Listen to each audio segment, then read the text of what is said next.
RotoGrinders. It's hump day. It's Wednesday. We have an absurd amount of games on the slate. 14 if you're counting at home. There is no basketball tomorrow because of Thanksgiving. Should say it now. Probably not going to have any time, but happy Thanksgiving. Happy advanced Thanksgiving. Hope all is safe. Happy travels, safe travels, all that good stuff. Do want to welcome in. This is the People's Show.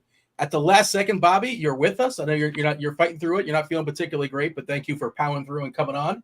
And we don't have time to get into it, but we're also proud of you for starting Breaking Bad. Finally, you got peer pressured into it by myself and Tim. I know your girlfriend was pushing for it as well. We don't have time, but I'm looking forward to taking the adventure with you. And as you chug along, you're only 3 episodes in, but what's up, Bobby? A lot of basketball today. How are things? Yeah, a lot of basketball today. Yeah, I'm feeling under the weather. I was up at like 5 a.m. or like 4 a.m. I sent Devin a message and I was like, it looks like it's going to be it's going to be 14 games. It's just me and Dean. And I was up because I wasn't feeling well. And then I was like, try to find a replacement for me. And then Tim hopped on and then I was like, they couldn't find someone else. So I was like, yeah, I'll just roll with it. Yeah, but excited for this 14 gamer. Value's kind of scarce. It's going to be like, I feel like a lot of players, we're going to get news like as the night kind of moves, but we also have a lot of games like 7 o'clock, 7:30, like the 7, 8. And then it's pretty much like, it could all be done by 8 o'clock, but then we have like a couple extra games. So I don't know. I feel like news is going to trickle in all night. So I don't want to get too bogged down in early value, but just trying to we got that Gafford value early. So trying to figure out what's the best way to approach the slate. Want to hear you guys' thoughts. Yeah, DK kind of goofed with Gafford, specifically dropped him by like $1,000, and he's really popping in a positive matchup against Charlotte.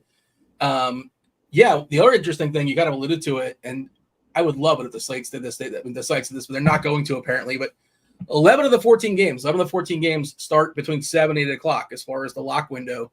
And then we have a 2-hour break where there's 3 games late. Golden State, Phoenix, Utah, Portland, Dallas, and the Lakers. LeBron is officially questionable. They are on the back half of a back-to-back. They didn't get pushed too hard last night because they shellacked. They walloped somebody. Who was it? Utah, the Jazz.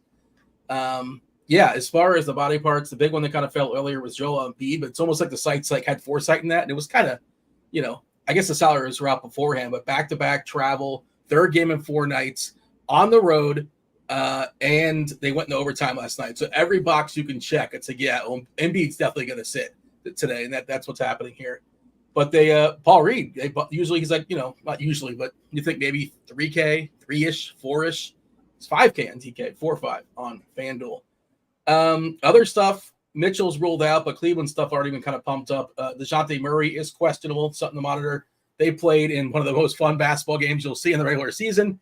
That Atlanta-Indiana game that had a 252.5 total, and it went over the total with like 8.5 minutes to go. It was spectacular. Tyrese Halliburton had one of the greatest third quarters of all time. It was amazing to watch. It was like an all-star game. There was no defense. They pulled all the bigs off at the end. They said, no, Capella, you can't play today. Turner, you can't play. Kungwu. And I think Obi Toppin was the biggest guy to play in the 4th quarter. All right, or at least in the back end of the fourth quarter. Tim, what's up?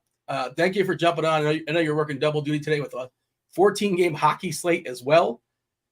It's unfortunate the leagues can't get together and organize this and make it work. So like one night you can have it hockey, and the next night, that's we just got to deal with it, Tim. But thanks for jumping on. How are you? Yeah, no problem.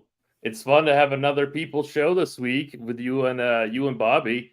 This is a tough 14 gamer though. I mean, we already have a lot of really good value, and like Bobby mentioned, we're probably going to get some more. So I mean, it's going to be difficult to kind of like parse through this, through all the injuries and all the value.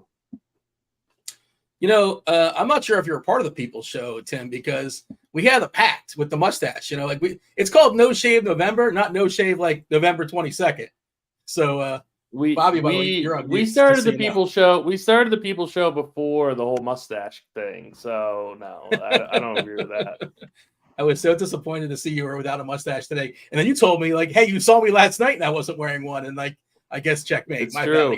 It's true. Yeah. Okay. Bobby, are we okay? I mean, and by the way, I am playing along. You can't tell at home, but there is some fuzz here. You really can't see it. but I promise you it's there.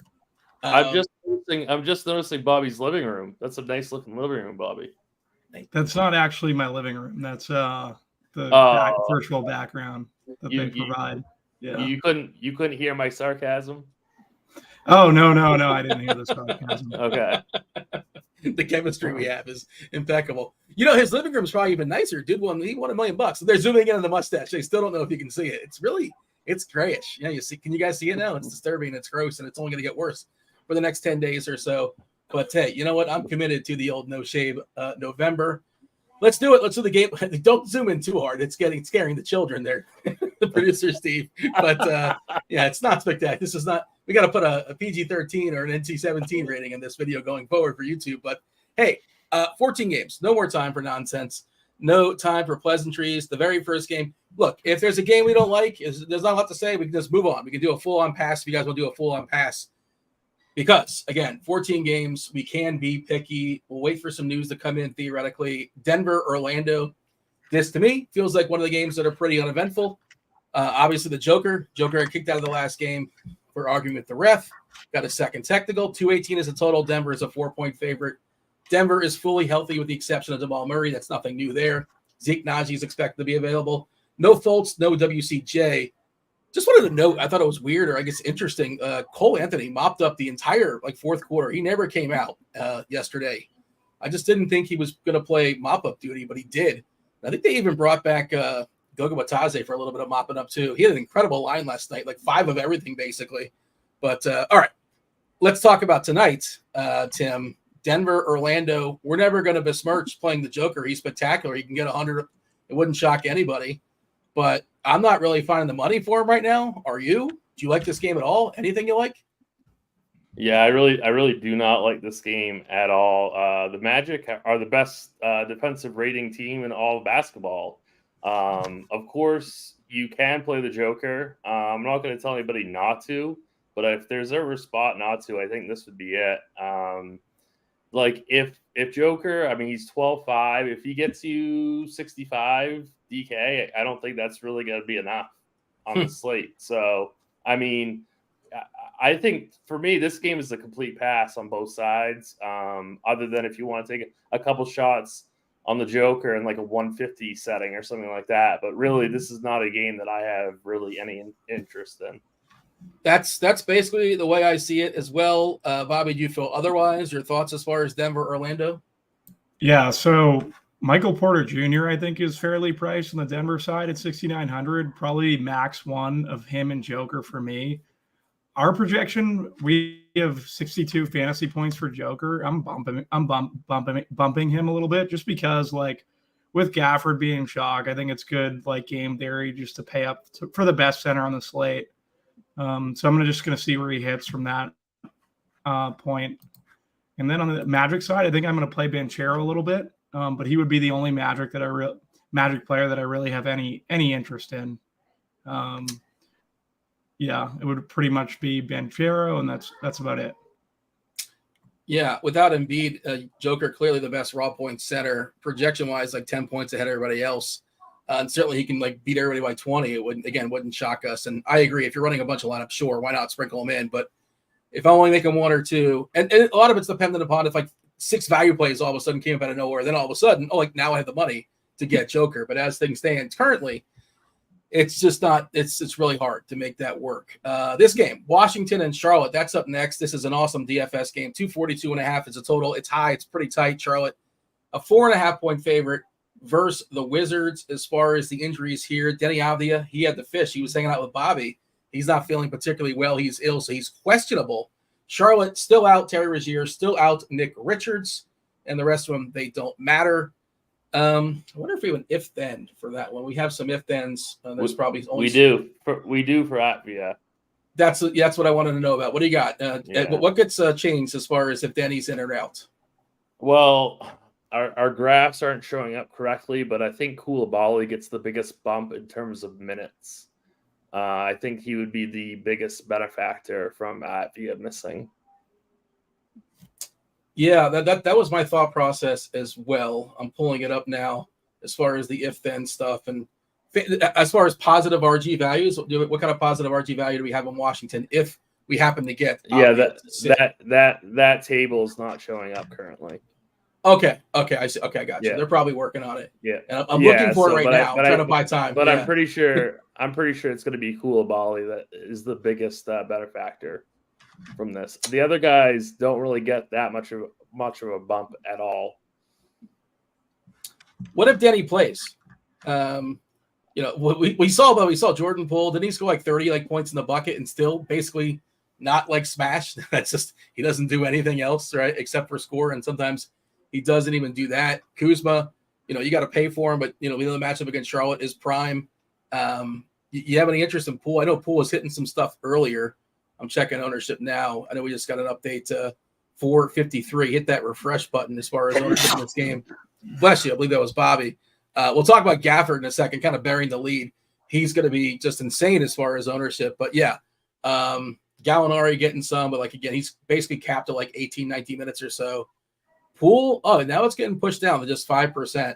I could do it. I don't feel good about it. You probably don't want to watch it either because Poole is just kind of a rough watch. But yeah, Washington and just in general, Tim. And then I guess if you're playing cash games, if you're up playing cash games, as things stand right now, Gafford's the first player you're plugging in your DK lineup, correct? Yeah, definitely in cash games. But Poole's only getting 5% ownership, which is insanely low, and I absolutely love him for tournaments. He's showing up the optimal over 10% of the time, so you're getting huge positive leverage from Poole. Like you said, it's not going to be fun to watch, but this whole game is really the nuts. There really isn't a guy that I would say not to play for this game. I even like Apia if he does play at only 5-6. I think this is a great spot for Kuzma. So you don't have to play Gafford in tournaments. Gafford is going to be super high owned in tournaments, but getting to any of these other wizards, I think is a fabulous GPP play. We got it's me Breezy telling me in the chat, pointing it out, hey, look at lineup HQ.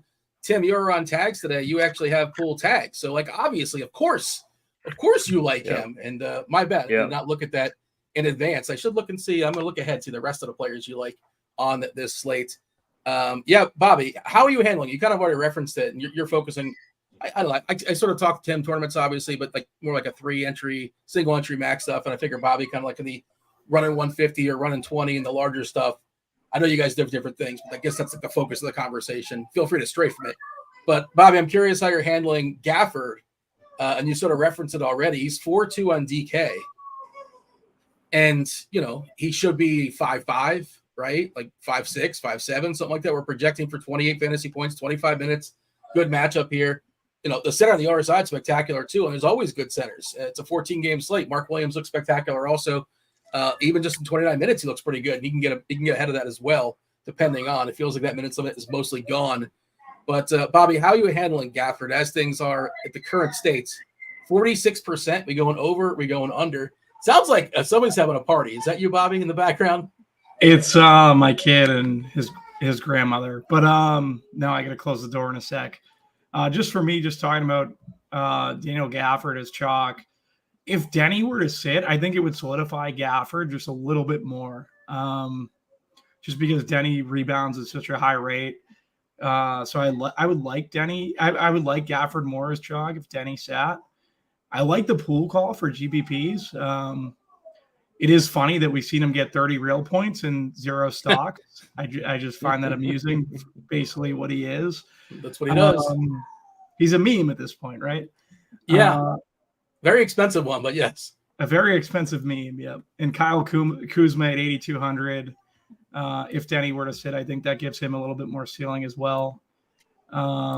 Between Poole, how many wizards are you willing to play together of the Avdia, Poole, Kuzma? It's obviously a very good game environment, but max 2 of 3. Well, does it change things if Avdia doesn't play? Yeah. Obviously you're not playing him, but yeah. Yeah, it would change things if Avdia didn't play. But Gafford, I think, separate from that group because he's just good value. Would you make a rule, Bobby, of min 1 Washington if you were building, say, 150 lineups? Not minimum 1 because I want to get probably min 2. I think would be the. You'd want to go all the way up to a min 2. Okay. Yeah. Yeah. Why do you think that's a bad? Do you not agree with that? I don't know. It's one or the other, but I mean, I would definitely do min 1 Washington. I thought you meant at most 1. I thought you're so. Yeah, definitely min 1 of these Washington guys based on the game environment. I really like Avdia if he does play, for what it's worth. I think he would be my favorite of Poole and of like the 3 guys of basically him, of Poole and Kuzma. Those are the other 2 that I'm getting. So I think I would just be afraid if you put that rule in. I'm sorry, Bobby. I didn't mean to cut you off. I would just be afraid if you put that rule in that you're gonna get too much Gallinari. You're gonna get too much Kispert, and like maybe even some Shamet. Like I think that stuff is kind of gross to me. Koulibaly is probably, he looks pretty good if Avdia comes out, but he's kind of fragile. He does get a fair bit of minutes off the bench. Not a big usage guy, but he seems like a good defensive guy. I don't. Yeah, the Gafford stuff obviously is the best, and that's the reason why ownership's flocking to it. But I don't know. I don't know if I like. It's 14 games. I don't know if I want to force one Washington Wizard in every team. I get it, and also it's 7:00. You know what happens later, right? Maybe you don't want to be locked in on some stuff that's sort of fragile, but like, oh man, I wish I had that spot open because this news just dropped at 7:30. Not saying it's going to happen, but it might. You never know.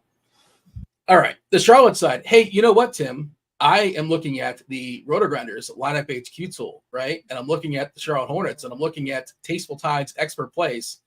And you know who's popping up? 3 Hornets. You got 3 Hornets. Look at that. Look at me using the lineup HQ tool. You like Mark Williams, you like LaMelo, you like Miles Bridges. Miles Bridges, that price rose up pretty fast on us. 7.2K. Yeah, the minutes. What did he play? 45 minutes last game. Now 5 was in overtime, but 40 in regulation. They are not messing around there. They're pretty tight as far as the rotations in Charlotte. And if you play 38, 37 minutes against this Washington team, I think you could even still pay off 7-2 for Bridges. We're going to focus a fair bit in this game because 14 gamer, this one feels like one of the more attractive ones, pretty clearly. And that's the other part of it, Tim, is like how much do we want to be invested in the 7:00 games? But again, all these Hornets look spectacular. I mean, I don't really care about what happens later on the slate because this game is so good. Like, I definitely want to get a ton of exposure against Washington, who is the worst defensive team in basketball by far, and they play at a super fast pace. So I'm not really that concerned about what comes later. I want exposure against the worst defense, and so I think this is an amazing spot for Mark Williams, Miles Bridges, LaMelo Ball. There's other point guards on the slate that I think are going to absorb some ownership away from Ball. So I don't think Ball is going to be that chalky, but I absolutely love him in GPPs. I don't know if he's a cash game play or not, but I'm definitely going to be playing one of these guys in cash. I might go double center like Gafford and Mark Williams in cash because I think they're just both in such good spots. Yeah, Mark Williams, Washington, really vulnerable to points in the paint. That's where Mark Williams lives. He gives Washington gives up the 4th most points in the paint. I don't know if you guys have been looking at this thing, but I keep talking about Indiana. We'll talk about them in a second or soon enough. But points yielded in the paint, right? The worst team in basketball gives up 57.1 points in the paint. That's the second worst team. That's Portland. Indiana gives up 6.5 more points than the second worst team as far as points in the paint. That is insane. I did bet Jakob Poeltl over because he scores 90.2% of his points. You guessed it, in the paint. There's a fun little player prop for the people. Bobby, what do you got as far as Charlotte? We're running it back as far as this matchup versus Washington?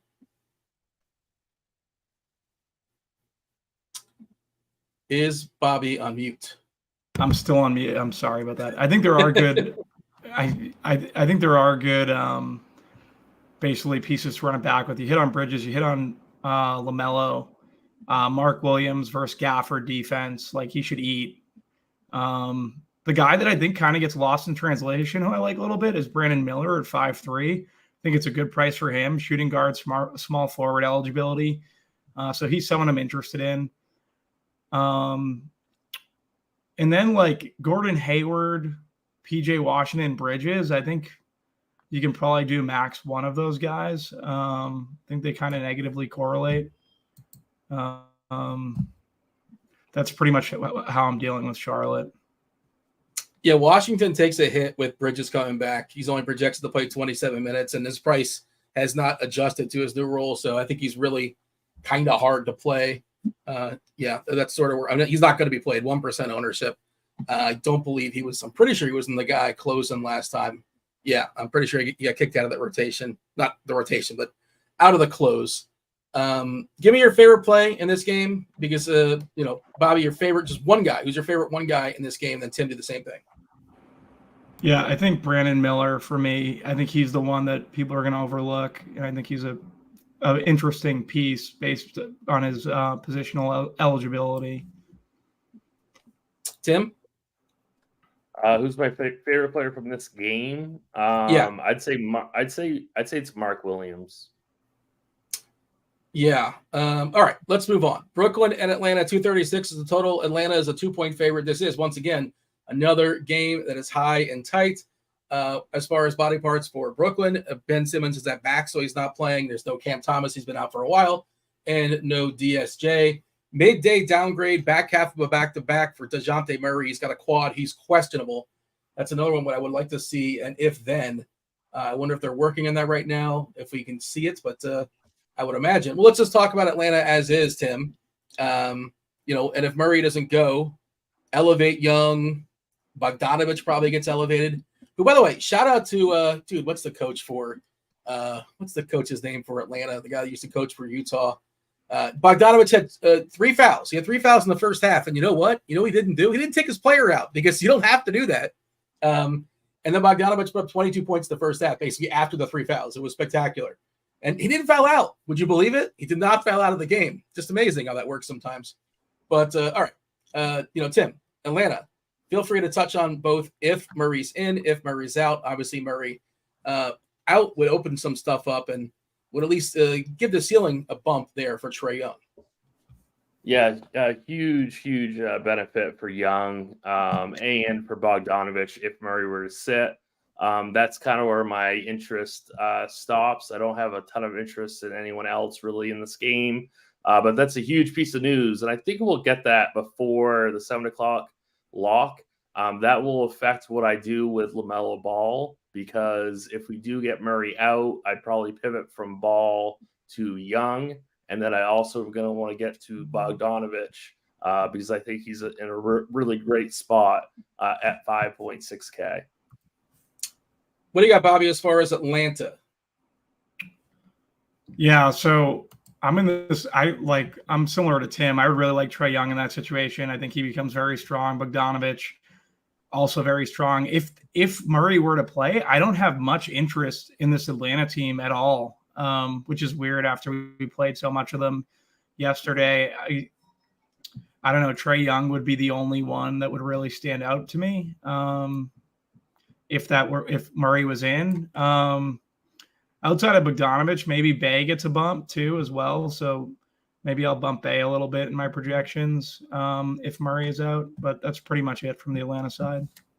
14 gamer as things stand right now, we're only 3-4% is the highest percent owned player on this Atlanta team. It's Jalen Johnson. Jalen Johnson was spectacular last night. I did pull up the if then. We have an if then for this is like how projections would change. Currently we have Murray in. We tend to assume guys are going to play unless they're doubtful or there are strong indications they're not going to play. We tend to lean in, but we're prepared. If Murray happens to sit, there'll be 3 positive RG values. Trae Young would all of a sudden get a median projection on DK at 52 DK points. That would look really, really good. Would make for a fun conversation. Trae Young versus Maxey, which we'll have in a second. 49 for Fanduel. He would be a really strong positive play on DK. Bogdanovich also would get a nice boost. He's currently projected for 26 fantasy points on DK. He would jump to 33 in 32 minutes. That's probably assuming he starts. I assume he would start, but no guarantee. It might be somebody else. Jalen Johnson would also be a positive value at 1.04 DK points per minute. Bobby, what about Brooklyn? How do we feel about Brooklyn taking on this Atlanta team? They're getting some ownership for Cam Johnson, kind of in the mid-tier at 16%, and also Claxton at 15%. Getting some ownership as well, taking on the bigs there, assuming this game doesn't go small again with Atlanta. Claxton matching up against the likes of Capella and Okongwu. Brooklyn, what do you got here, Bobby? Yeah, Cam Johnson's fairly priced at 5,700. I think he's fine, like as a value, but I'm not going out of my way to get Cam Johnson.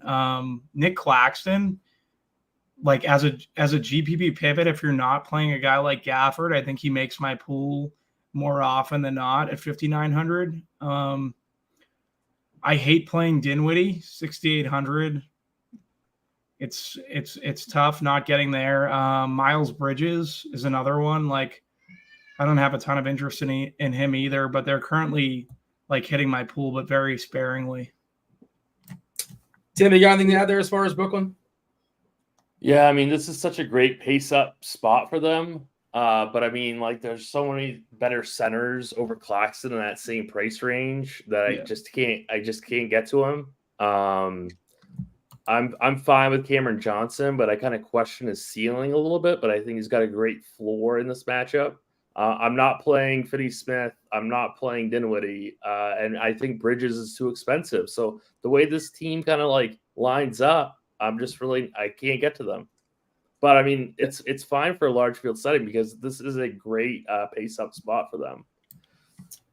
Yeah, that's kind of where I'm at too. Just too many games and not enough lineups, and like they're all fine, but no priorities. Let's move on. Let's talk about Toronto, Indiana. Indiana playing the back half of a back-to-back. I believe they locked up. They're moving on in the in-season contest, taking that W down last night versus Atlanta, being down by almost 20 in the first half. We talked about it yesterday. Indiana is a team that really wanted it. Halliburton was talking about really wanting it, and then he went absolutely nuts last night. Just spectacular performance. Another game that is high and tight, 241.5, big boy number, and Indiana is just a 2.5 point favorite here versus Toronto.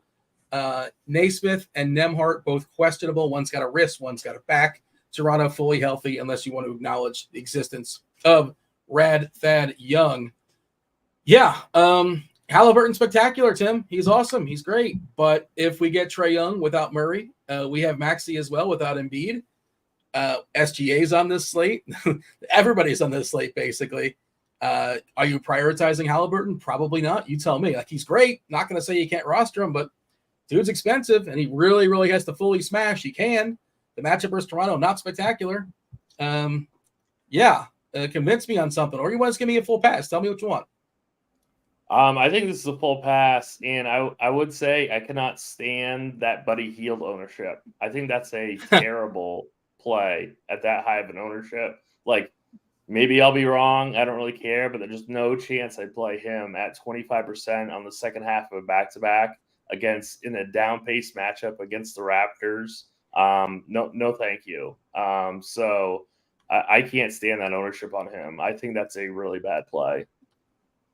26% currently on Buddy Hield. Kind of a surprise starter out of nowhere last night. Not totally shocking. He's only started plenty of time in his past, but I think that was the first time he started for Indiana this year. Maybe I missed it. And real quick, Dean, he's 54% on FanDuel. He's like 4 something, right? He's 4.8. Like, I get it, but I mean, that's a ton of ownership on a 14-game slate for somebody like who's so scoring dependent and like it's not a good matchup. That's a lot of ownership. I mean, it's fine for cash games. I'm not telling you not to play him in cash, but in large field GPP, I'm all set with 54% Buddy Hield. Denny Avdia officially listed available to play with that illness for Washington. Yeah, Hield's the floor is rough if he's not making his 3. It can go really poorly. Yeah. It's a fair call. He doesn't do a heck of a lot else, but he can make 6 or 7 of those. That's something he can do as well. We see TJ Zwarych, one of the greatest DFS players in all of Saskatoon, Saskatchewan, Canada. He's be coming on later on for crunch time in about 45 minutes or so with Roth and Keith. And grain of salt, he's from Toronto, right? No, he's not from Toronto. He's from Canada. I just said Saskatoon, but he says he loves Scotty Barnes, and that Indiana defense is certainly vulnerable. Scotty Barnes can certainly, slice to the basket, and there's not a lot of, like I said, the Pacers just get shredded inside, giving up a ton of points in the paint. I like Pascal more. So do I. That's what I was getting to. I like Pascal. Yeah, 8.1 on FanDuel, and he's 8 on DK. Yeah, I love that. Yeah, I love that. I bet his love points over Zach today. in this spot. Yeah. Yeah. I'm in on the triangle. Got Pascal. I'm fine with Barnes. I wish he was a little bit cheaper, but sure. I'm not going to say you can't play him. I want to bring Bobby in. What do you got here as far as Toronto, Indiana? Like the Toronto piece is a little bit more, just playing up in pace. I probably not in DFS, but I think Pirtle can get you a cheap double-double. I don't know what his ceiling is. Maybe he can give you like a 13, and 4. I guess that's possible, but I wish he was a tick cheaper. And, it's how much better can he do than Gafford? Gafford is historic for like going to the locker room. Maybe it's like a 15 or 20% chance that guy goes to the locker room. People give Anthony Davis the bad rap because he's the no name, but I would bet you that Gafford's been to the locker room more than Davis has in the last 3 seasons. But anyways, getting off track, bringing it back. Bobby, Toronto, Indiana, go. Yeah, like the Podol call. It's a very good matchup. Indiana's very, very bad against bigs. But then again, I think that also favors Siakam at 8K, like you guys kind of hit on. I like the pace up spot for OG too, 5,600. Kind of fits his playing style a little bit. I feel like TJ probably has the same thought process with Scotty Barnes, though, up at 8,600. Scotty Barnes having a fantastic year, so I get that play as well. On the Buddy Hield play, I liked Buddy Hield. I think I still do like Buddy Hield too, because he's coming into starters minutes, and I think everyone's going to have the same take that Tim has. I usually do not like playing Buddy Hield, but maybe he comes in a little bit lower owned than what we see, and then he's getting the starters minutes, and it ends up being a good spot for him. I don't know. I don't think that ownership's going to hold on Hield, so I'm probably going to just play him and see where it goes. In terms of Halliburton, I know he had a phenomenal night last night, but we have a ton of guys on the slate. I don't know if I need to go back and try to get it 2 nights in a row. And then Turner, I think this is a good night to try to get to Turner after he flopped for a lot of people last night. He didn't come out and finish, right? Like, didn't he not play the 4th or something like that? And he didn't end up. It wasn't his fault. It wasn't his fault. They just said, okay, anybody over 6'8", get off the court. They all got kicked off the court. I think Atlanta did it first. They said no Capella, no Okongwu. I can't remember who they were running at the 5. Might have been Johnson. They're running at the 5, and then Indiana's like, well, I guess we can't play Turner. And Turner was playing really good. He was playing good, fantasy wise, and he was blocking a bunch of shots. But yeah, they just thought they couldn't run with Atlanta. It turned into an all-star game, and that's the reason. And I assume that's not going to be the case tonight. Right? Like, certainly things can change. But I assume Turner's going to play his regular minutes, and I think he's perfectly well positioned for a bounce back. Pirtle should keep him close to the basket as well as far as rebounding. So, yeah, I'm fine with Turner. It's just like I'm fine with 20 centers, right? That's how that works. Yeah, a lot of opportunity cost at center. I think I could play some Turner. We're showing him at 2% around the industry. It's a very low ownership clip as well. I could throw him into my player pool. Probably him and Hield are the 2 Indiana guys that have the most interest in. Interesting question. I thought about this. Michael was asking, any thoughts on Indiana taking it easy on guys who played a lot last night to win the tournament game? Like, I genuinely think, I don't know how to quantify this. Maybe I'm wrong. Maybe I'm just a dope for believing it. I genuinely believe that Indiana, like, more so than other games, really wanted that game last night. And they were willing to push their guys a little bit harder. Maybe they expand, the rotation a little bit. Maybe they cut back a few minutes as far as minutes, except for their premium guys.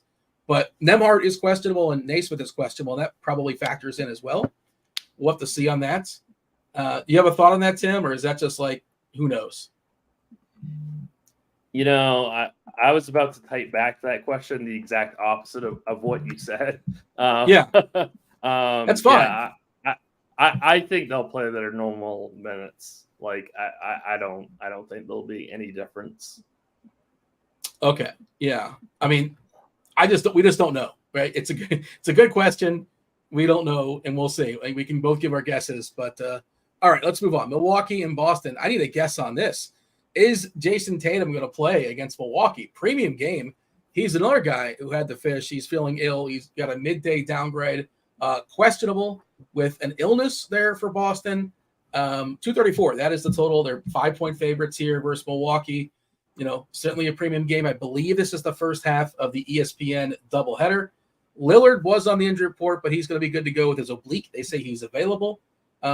And as far as Boston, the only thing we have is Jason Tatum. And if everybody plays here, Bobby, I'm I don't like a lot. This is a fun game. This is the old fun game to watch, but for DFS, and you put those salaries in these players that nobody really pops for me. Same old deal. Like, I'm not going to tell you can't play Giannis Antetokounmpo, but I don't think that's the best way to spend 11.4K tonight on DK. Yeah, your thoughts as far as Milwaukee, Boston, assuming everybody's in, then we can kind of expand a little bit. Tatum's out. Yeah, if Tatum plays, I don't have any interest in the Celtics. On the Milwaukee side, all I'm getting to currently is Giannis. If Tatum were to sit, then Jaylen Brown, I think, becomes a very strong play, and I think you can make a case for guys like Derek White and Porzingis. But in the context of this slate, like the guy who would who stands out the strongest for me out of those three would be Brown. Yeah, I would feel the most comfortable getting to him. The other two, not so much. Definitely more interested in Jaylen. Am I wrong in saying like Brown's fantasy points per minute and usage are down this year? I feel like they are. They should be elevated, like you said, if we lose Tatum. We do have an if-then. I'm pulling it up right now. If Tatum happens to be out, is there any positive values currently for the Boston side? Positive RG values? Huge for Jaylen Brown. Yeah. It's far I was just thinking like as is. Yeah, Brown would pop off the page. His projection would jump to 44 DK, 43 Fanduel, and he would become a premier play if we happen to lose Tatum. White would also get a significant bump. He would become a positive RG play, as would the Zinger. Porzingis. Somewhat interesting that Drew Holiday still wouldn't be a positive RG value. Not a bad play, but not a positive value. And it's a revenge game too. Oh, it's First Blood. Isn't it First Blood? It's got to be First Blood. I believe right? it is. I believe it is. There has to be like bad blood there for Holiday, you would imagine, right? Yeah. Why? Why would we assume that? Why are we assuming? I don't know. I don't know how I can quantify that answer, Bobby. But I don't know. I feel like there's probably. He seems like they're the type. He's very quiet. I don't know. I feel like this will be. There's like a revenge. I could see him being vengeful. But Ayton last night was kind of vengeful in the first half, not so much in the second half. Nurkic not so vengeful in the first half, but vengeful in the second half. So he learned nothing. Nurkic also was in foul trouble. Maybe he was too vengeful and he got himself in foul trouble. I don't know. But he came on strong in the back half of that game. Yeah. But if we get Tatum out, what time is this game? 8 o'clock or 7:30? 7:30. 7:30. This is like a huge piece of news. Like if this comes out after 7, that could be a real mess. But if it comes out before 7, it's really easy. ESPN is like, come on, man, you got to play. We need Tatum. They're putting the call in, right? Right. Yeah, it's an island game, but this is just he's not feeling well, I guess, right? You just got to take their word for it, and who knows how severe that may or may not be. Yeah. Well, hopefully we get this news, or maybe hopefully not. If you're a game theory person and you want to take a chance, maybe this is my point about like Washington stuff and Charlotte stuff. It's like, yeah, sure. But what if we get the news on Tatum at 7:02 and you have like 3-3 in that game or whatever? I'm being extreme, but you understand the point I'm making. Yeah, well, don't go 3-3 with that game. But you could easily go 2-2 and still be prepared for the Boston news. Yeah. And Milwaukee, Tim, like, Lillard and Giannis, they're fine. Lopez is really I'm not gonna tell anybody not to play Giannis, but I would not play Giannis in this matchup. I think this would be an XL spot for me in Milwaukee. Yeah, in the chat, we haven't officially said hello to the chat. So what's up, chat? Hit that like button while you're hanging out. Do subscribe, turn on those notifications, do all those things to help us keep the lights on. We do appreciate that. Producer Steve is full on agreeing with Drew Holiday revenge. Based on what though? He's just because it's fun. Because he found out that he was traded on social media. Oh, okay. I mean, there are worse things, but sure. I guess that's kind of that would be annoying, I imagine. But I feel like he's not the first player, but he's like a particular stature. They should probably tell him first before. Bobby said that he's quiet, so that's another thing. Oh, he's like one of those silent but deadly types, Tim. That's what I think you're thinking of. You're thinking of flatulence, I believe, is what you're thinking of. All right. He seems like a good dude, Holiday, but maybe he does a little bit of vengeance in his heart. I was saying that in the chat, go for the win.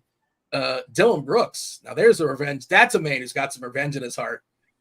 He's got a lot of slack playing for Memphis. Takes on Memphis tonight, catching him pretty weak and vulnerable. We'll talk about him soon enough. Okay, we should move on. My Miami Heat versus the Cleveland Cavs. 211 is the total. We know that Mitchell is out. LeVert is questionable. Dean Wade, he's doubtful. He's got an ankle. Okuro's out. They are pretty thin. The Miami Heat officially, Bam Adebayo is a hip, so he's probable. Kevin Love, no revenge for him. He is out tonight. Of course, Tyler Hero is still out as well. Yeah, Tim, this shouldn't be, as far as pace and all the sexy stuff, they don't necessarily gravitate to a 211 total. Miami a 3-point favorite. Do we like anything here? I don't. This total is far too low. The prices are really nothing to get excited about. I'm not playing anyone for this game. If I was playing like 150, maybe I get a pinch of like Darius Garland. I don't mind, just because his usage is just so high with no Mitchell. Maybe a little bit of Jared Allen. He finally flashed some upside, but he was great last night. Yeah, I know. In a 1-3 setting, this game is a no-go for me. Do we have an if-then? I'm guessing we don't have one for this situation. By the way, in the chat, yeah, how could I forget? Max Strus revenge. Shout out to Mitchell in the chat. Wow. Yeah, by the way, he should have no vengeance to Miami. He got cultured and got $1 billion, and like the Miami, he got everything out of him possible, and he moved on. But I feel like he's a pretty quiet guy himself. So I've seen some profile. Being a Miami Heat fan, I've seen some stuff, but he seems like a good dude. But I think that's he's actually right. I forgot you're a Heat insider. Yes, me and Ira Winderman are going to dinner later on tonight. Yeah, I mean, he certainly could be interesting if we lose LeVert. I wonder how many minutes he can actually play, because we saw Porter get loose last night. I don't know if you guys were on the chalk Porter night, but he was spectacular. And if LeVert doesn't go, we can see Porter have fun again. Now his price was bumped up pretty dramatically, up to 4.6. He was like 3.5 or 3.6 last night. So still possibly some meat in that bone, and especially if LeVert doesn't go. As things stand right now, Porter is the highest owned player currently on DK, 11%. Jimmy Butler at 41%. Oh, no, that's his fantasy points. Jimmy Butler at 6%. Butler at 41%. That will be outrageous. Paid that. And we saw Niang last night have some fun in his revenge game versus Philly, the old minivan. But, yeah, and Jaime Jaquez, the new Heat culture toy they're playing with. They're kind of, meshing. He's going to sign with Cleveland in 4 years down the road. They're going to give him a bunch of money. But we care about tonight, Bobby, not 4 years down the road. Miami, Cleveland. Are we excited? What do we got? Yeah, I like Strus a little bit. Shooting guard, small forward eligibility, 6,500. I'll be the sucker and play the revenge. I don't mind some Max Strus. On the other side, not getting to really anything. I would prefer Bam over Jimmy, but that's really my only stand on the Heat side. Yeah, if LeVert were to sit, Porter would be back in our lives, I would imagine. Don't mind getting to him a little bit if that's the case. And yeah, that's pretty much Cleveland. This game isn't fantastic in terms of game environment, so not seeing too many pieces. Yeah, I mean, if you're desperate, I think you still could play Porter, but it's pretty thin. But yeah, if LeVert even plays, but I don't feel nearly as good about it, obviously. Sacramento at New Orleans, 235 is the total. New Orleans is a 1.5 point home dog here versus the Kings. This is the first 8:00 game. And like we said, 11 of the 14 games tonight start between between 7 and 8:00. Keegan Murray is questionable in this game with a back, and I would say he's highly questionable. Just kind of seeing the injury, I would lean on him being out. I think we're projecting him in again. We mostly assume in. No, we're projecting him out. We have okay, good. Okay, because I saw we had an if-then on him, but I guess that's unnecessary now because we're already assuming him out. So how does that change things? Duarte, who was going to be chalk, and then he wasn't chalk because somebody played that we didn't think was going to play, he got hurt in his few minutes, but now I believe he's expected to play. How much is he? Is he all of a sudden interesting if Murray is out, He's or not a really? smash value play. Yeah, you know, Ugh, he's going to be the chalk value. Yeah. Assuming I Murray's really out. like this. Yeah, assuming Murray's out. I really like this game in general. I love Sabonis at 10-1. I love Duarte. I don't mind getting some Zion, running it back with Zion. Yeah, Joval I think is interesting, but like this game is a really contrarian, high total game that's not going to get owned other than Duarte. So I think this is a really good spot for GPPs. Again, we must stress, I know we said it more than once, but this is only if Murray is out. We think it's more likely than not that he's going to sit. So somebody made the call, and I think it's the right call that Murray sits, but he is currently officially questionable. So, he's – and by the way, Duarte is questionable too, just for the record. He's not officially in. Duarte participated in practice, and Murray did not. And I believe Duarte had the old starters jersey too. Which tends to be an indication, not always, but more likely than not. Nance upgraded the questionable, by the way. McCollum, I saw he got a full practice in. He's not still ready to come back, but that's good to see he's recovering from his lung. By the way, in the absence of Nance, we've seen several Valanciunas games where he's just been awesome.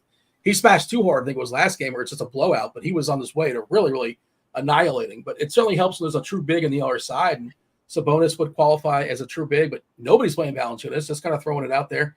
Might get in foul trouble against Sabonis, wouldn't surprise me. But yeah, Tim, what are we looking at here as far as Sacramento, New Orleans? I guess assuming the pieces fall the way we're predicting, with Murray out and Duarte in and starting. Yeah, I mean, I love Duarte. Like I said, I love Sabonis. He's going to go super low owned, and I love running it back with a little Zion. I think this makes for a really good game stack, and it's currently going very under owned other than Duarte. Did I goof? I meant to throw it to Bobby. I didn't even ask you the same question twice there, Tim. My bad. I want to get Bobby in here. What's your thoughts here? Yeah, it's for me. Like, I think the guy we haven't talked about is Malik Monk. I think he would become interesting if Murray is to sit, which I think we're expecting. Duarte would be an extreme value, like Tim said. I think I would prefer Fox to Sabonis, just because. Like, who's he going to get? Don't we not want to go up against Herb Jones again? Oh yeah, Herb's tough. He would get Herb Jones again. We talked about this the other night, and we were correct. Like, this is a really bad spot for Fox. Yeah, that's actually a very good point. That totally slipped my mind. So yeah, maybe I would prefer Sabonis in that instance. And yeah, I think you're right with the Zion call. Like, he'd stand out the most to me between him and Ingram. I do like the Jonas call too, because like we kind of reiterate it again, he's going to be facing Sabonis on the other side. It's a natural big, and it seems like a spot Valanciunas could be utilized by the Pelicans in terms of seeing more minutes. So I don't mind him at all either. Fellas, we got to pick up the pace here. We got two worthless updates. Jason Tatum, game time decision, thanks for nothing. DeJounte Murray, game time decision, thanks for nothing. Bulls Thunder, 222.5 is the total. OKC is a 7-point favorite. Jalen Williams is still out. Bulls, everybody's healthy. We'll try to keep I'll limit myself. I'm going to cut my usage back. Tim, Chicago, OKC, what do you like here, if anything at all? Well, I love Shea. I'm just not sure if I love Shea more than LaMelo. That's my problem. I can't believe Shea is still under 10K. This is a really good spot for him. So I think Shea is a fantastic play. I'm just not sure if I can play him over Ball. Shea does project better than Ball, but I just like the game environment for Ball better. So I'm not really sure what to do with that. I also think this is a really good spot for Chet Holmgren. I don't want to say he's unplayable, but Fanduel is 11K SGA, much different as far as the pricing. That's pretty tough. But I mean, 9.7 on DK is a really great price. Yeah, and I was going to get to the point with the Fox thing. It's like the premier point guards. If we lose Murray, Young looks spectacular. We're going to talk about Maxey in a second. Does Fox beat all those guys? Like that was sort of going to be my counter with the Fox thing. But you got him with the Herb Jones. Now doesn't mean Fox can't go out there put 60 or 70. Wouldn't shock us, but yeah, it's hard for me to justify it. Bobby, you like anything Chicago, OKC? Another one on the Bulls side, I do like the Shea call. Yeah, that's pretty much it. Like just Shea from this game. On the Bulls, I have no interest. If you are playing them, it's max one of any of them. Yeah, that's pretty much it. Not getting to a lot of this game. I like the Chet call too from Tim. I don't know if I'm going to get there, but I'm a huge fan of Chet. I think he's awesome. It's tough. It's tough because he's center and center only, and you like a lot of centers, and it's hard to make work. By the way, DeMar DeRozan might be dusty. It might be over for double D's. We'll see. Stay tuned on that. That entire Chicago organization, just a disaster. And DeRozan feels like he's getting worse as well. We got the Clippers at San Antonio. 231.5 is the total. Clippers are 8.5 point favorites here. We have a fully healthy Clipper team with the exception of Plumlee, and we have a fully healthy San Antonio team because Devin Vassell, he was quoted as saying he's good to go. He's going to be back tonight. Last time they brought him back, they brought him back way too soon. He re-injured himself. I'm going to assume he's like fully healed now. But fully healed San Antonio Spurs team against the Clippers. Clippers kicked Westbrook out of the starting lineup. They started playing better. Tim, I'll throw it to you. Clippers, Spurs, what do we like? I still kind of like James Harden at 7.9. I think he's got plenty of upside at that price. I think Paul George on FanDuel is a really strong play. I think Norman Powell coming off the bench is interesting. But I don't really have much interest in this game, and I certainly don't have any interest in the Spurs at all. My favorite play, you mentioned James Harden. I like Harden. If he's going to be 3.5%, I love that. I look at that ownership. I mean, that's so low. It's low. 14 games. That's why we're going to be doing that for a lot of players. Yeah. But I know. Almost 20% on FanDuel where he's 7.4. So he's a good price over there. Yeah. And I think there's still room on DK at 7.9. And I might get Harden in the lineup. I don't think I'm going to force a run back, but I think Harden's got a chance to put up 25, 7, and 12 or something like that against the Spurs. The Clippers are way too cheap on FanDuel. They're going to be pretty popular over there. Bobby, what do you got? Spurs, Clippers. Max one of Harden and George over the last 7 games. The Spurs are giving up the most fantasy points in the league to the shooting guard position. So I think it's both of them really stand out.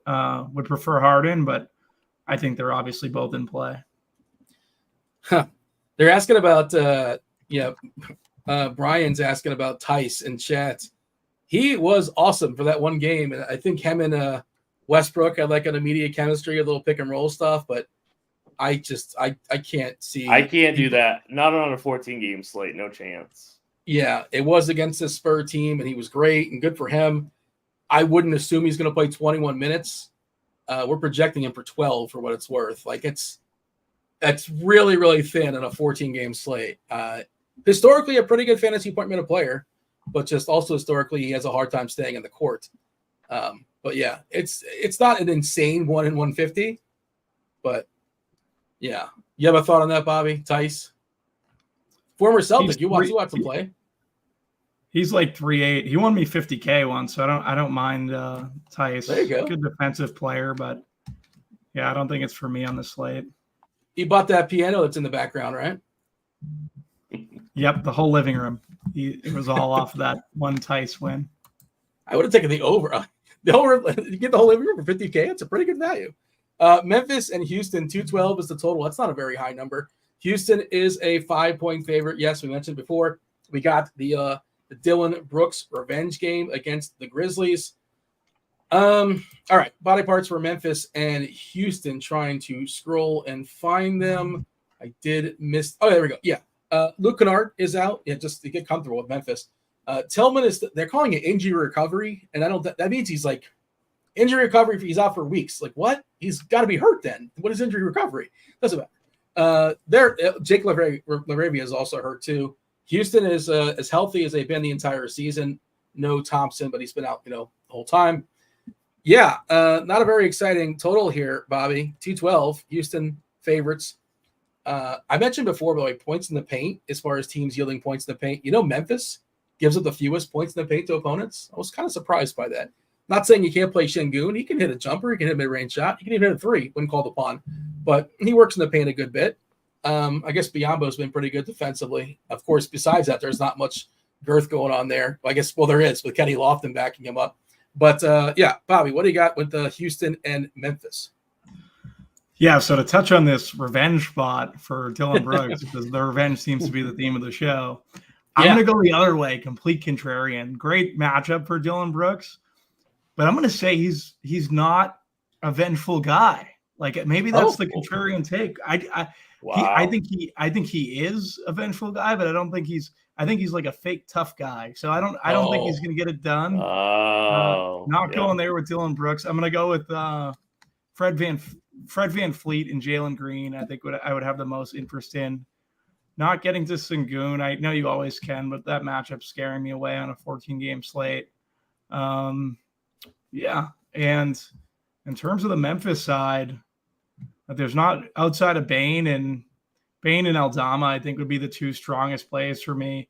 Bane at 8,600, I don't love it. Yeah. But yeah, it's pricey, but he's making my player pool.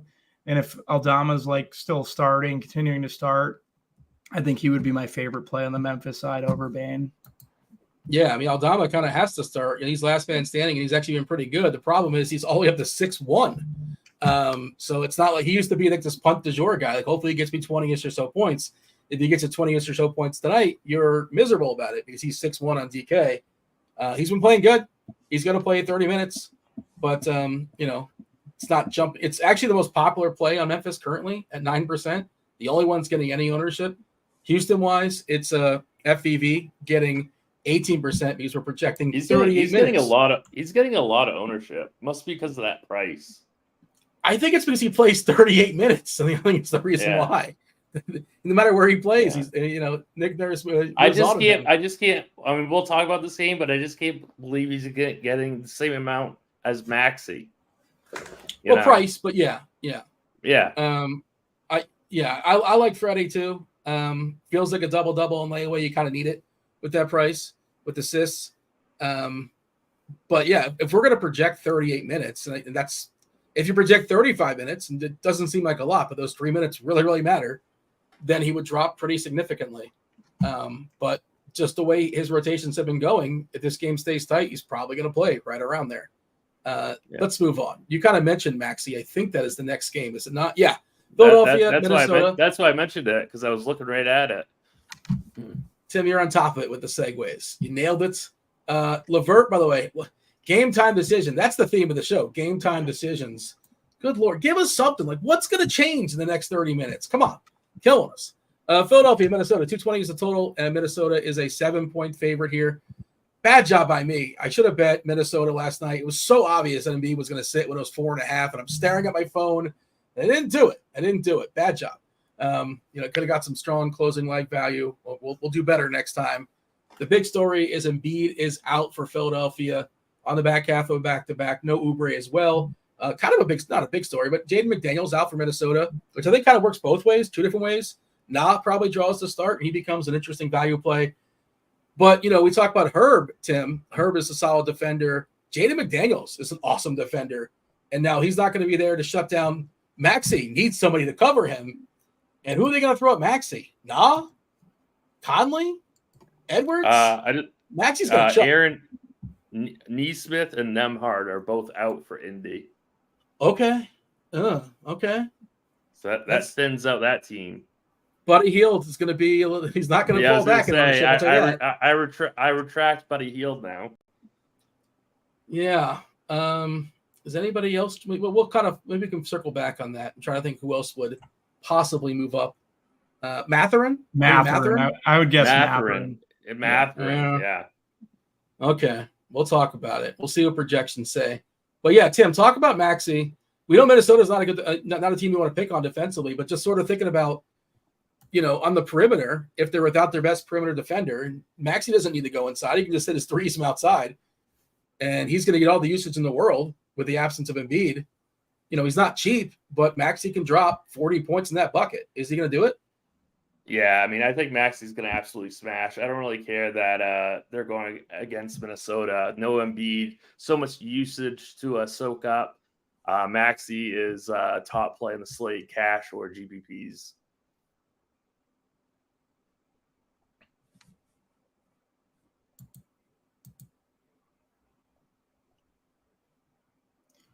think Dean, somebody's you're on mute. muted. Oh, geez. Bad job by me. Look at it. It's contagious, apparently. We were throwing a perfect game until right now. Bobby, what do you got as far as this matchup here with I lost my teams for some reason. Minnesota and Philadelphia. Yeah, it's a rough matchup for Paul Reed, even though he's going to be chalk. He's at 5K, so he's someone I'm probably going to come in under in tournaments, I feel like, which is not significantly under, but enough. Tyrese Maxey, I think he's a phenomenal play. 10% usage increase with Embiid out. Don't hate Melton here at all. He's been playing pretty well. He's at 6,200. Tobias is at 7.5. I think these guys all get a usage bump, but for me, like Maxey is clear and obvious the best play. And yeah, it definitely helps with McDaniels out. On the other side, like you can always play Ant, right? Neil Alexander-Walker, 8.37. I don't hate it. Seems like a fringe value. But outside of that, like no one really standing out. Naz Reid, I think is projecting for pretty heavy ownership. Like him a little bit. Not playing Mike Conley. I've just sworn him off, not doing it. 5,200.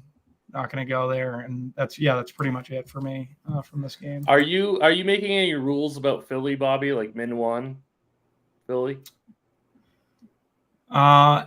Min one, I think it depends on like how this whole Indiana situation shakes out. I guess you could go there if you want to. You can definitely play 2 Philly guys, I would say. So yeah, it just depends on like what we're getting from this Indiana situation. Like I think I'll like Mathurin more. Also, I think Halliburton comes into play a little bit more. So maybe that's a knock to. I don't know. I still think Maxey's like a phenomenal play, but I don't know. I think I'd be more. I would like min one Washington probably a little bit more. Mm-hmm. Ownership stuff's going to change with new stuff coming in, new information coming in. We have Maxey at 20%, Reed at 15. It's like DK new, making him 5K. Like I thought he'd be like 4.1, 4.2, but 5K for Reed. He's 1K more than Gafford. That just seems weird. Just whoever does the pricing. Harris is kind of priced up at 7.5, but like if this game stays close, I think Harris is one of the reasons why. If you want to be super ambitious in tournaments, maybe Mo Bamba, but that's like really, really like ambitious tournament stuff. This game kind of blows out.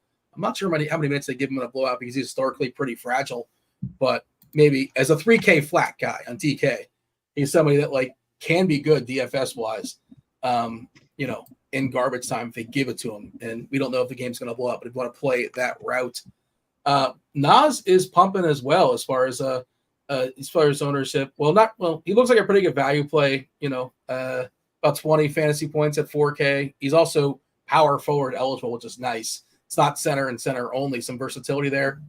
We are assuming Nas also starts.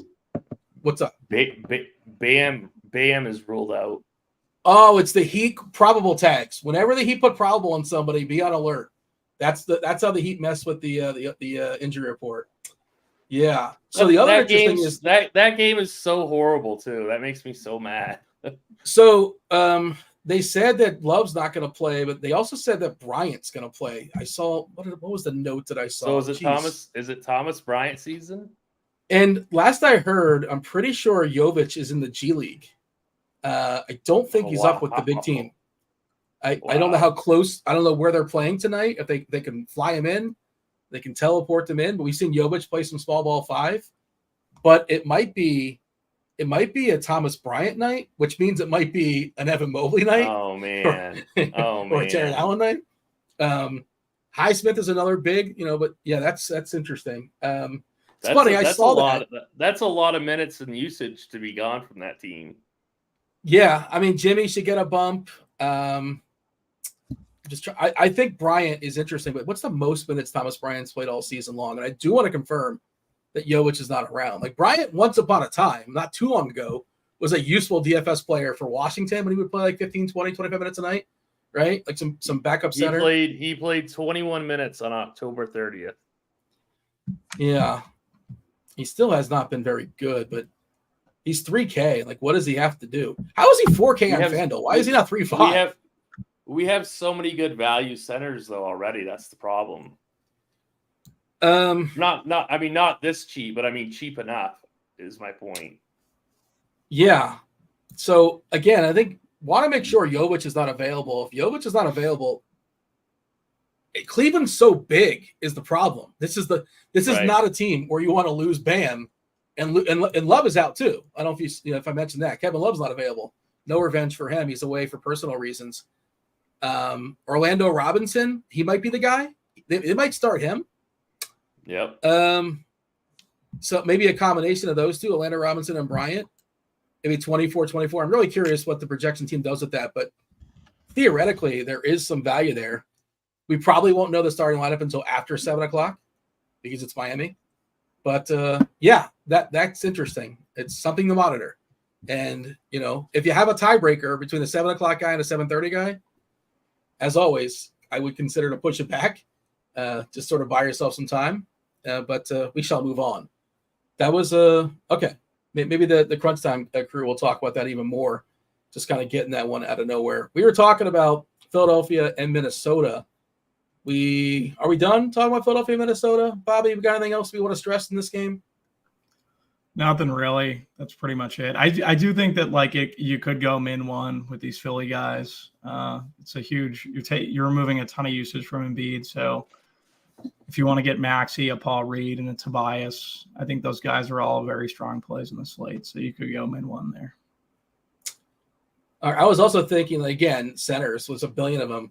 But Gobert should gobble up 15 rebounds tonight, right? Just against whatever Paul Reed and Covington, whatever 5 they're throwing at him, Mo Bamba. He kind of has to do that because he's not going to score 25 points, but throw in some blocks as well.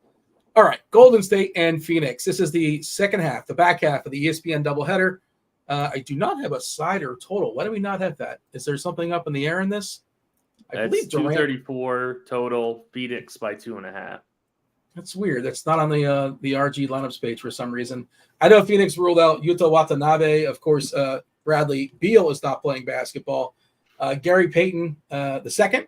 All the Gary Paytons are not playing tonight for Golden State. And Draymond Green also still unavailable for the Warriors. Should be a fun game to watch. DFS-wise, Tim, what do you got as far as Golden State and Phoenix? Absolutely nothing for Golden State. I have absolutely no interest. Now we're starting to get some value. I was kind of thinking Grayson Allen might be a play, but now we're getting value, so no. I wouldn't be shocked to see Booker sit here. I don't think they've played him in a back-to-back yet, have they? I don't think so. It's funny you say that. They played a bunch of minutes yesterday, right? Was it yesterday? Right. They couldn't get any garbage time because they couldn't blow out Portland. So they had to play their normal amount of minutes. They pulled them at 1 minute to go, up 13, I believe. Yeah. I remember I was watching that game. They called a timeout for it, but they probably could have pulled a little bit earlier, but they didn't. And I hope you're right. I hope one of them sits because I bet both Durant and Booker alt assists. So I hope one sits. Oh, well done, sir. Well done. We hit the alt assist on both those guys like plus 500 a couple days ago. It's pretty nice, but we shall move on. Bobby, what do you got as far as Phoenix Golden State? Are you enthused about this game? Yeah, I think Allen could end up getting the start if Booker did sit, so I wouldn't hate that. I think Nazir Little's a value piece, but we've got a ton of value now, so I don't think you really have to go there. I played Nurk last night because you guys told me to, and it worked out, so I don't mind Nurkic.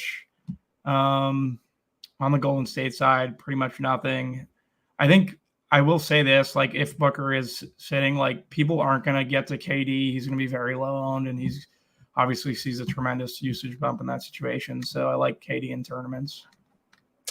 According to Bird Gang in chat, Wes Goldberg. I'm not sure I know Ara Winderman's the main Miami beat, but maybe Wes Goldberg's one of the beats as well. Or apparently Bryant is going to draw the start, or Robinson getting some minutes.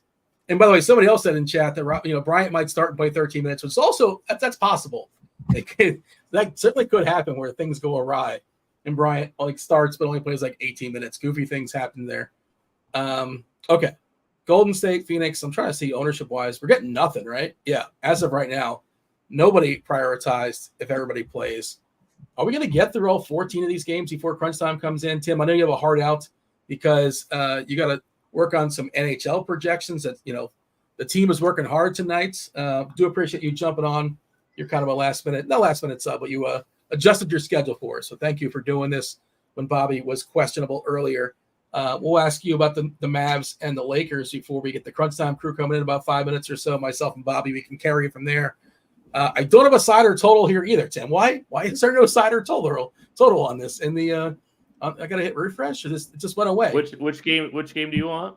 Here it is, 240. Oh yeah, 240.5. It's high and tight. Dallas is a 2.5-point favorite. This is the last game of the night, 10:30 on the West Coast. LeBron officially questionable with that calf. He did play last night.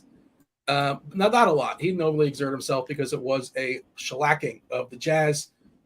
Anthony Davis officially probable. Cam Reddish on my best team last night hurt himself in the first 5 minutes or so. Void DraftKings. I tweeted him and everything, and they wouldn't void it. I couldn't believe it. So I'm switching books. And Seth Curry is questionable with a hip. But how do we have money, Tim? Do we have money for LeBron? Do we have money for Luka? Do we have money for Davis? What are we doing with this game? I think we're going to have the money. I just don't think they're priorities. So I really love Austin Reeves. I'm not crazy about this ownership, though. That'll probably come down. But I really liked Austin Reeves, but now we're going to have more value. So I'm not sure what to do with Reeves. I really liked him earlier in the day. He should get the start with Reddish out.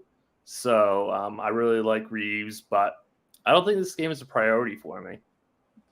That's kind of where I'm at too, but bad job by me. Thank you, Chap, for reminding me. I did forget we'll talk about the Utah game in a second.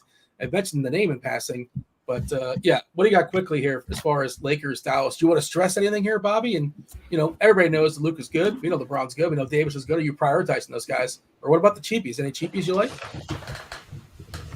I think that, I think there's a possibility that you could get a min price Max Christie in that situation.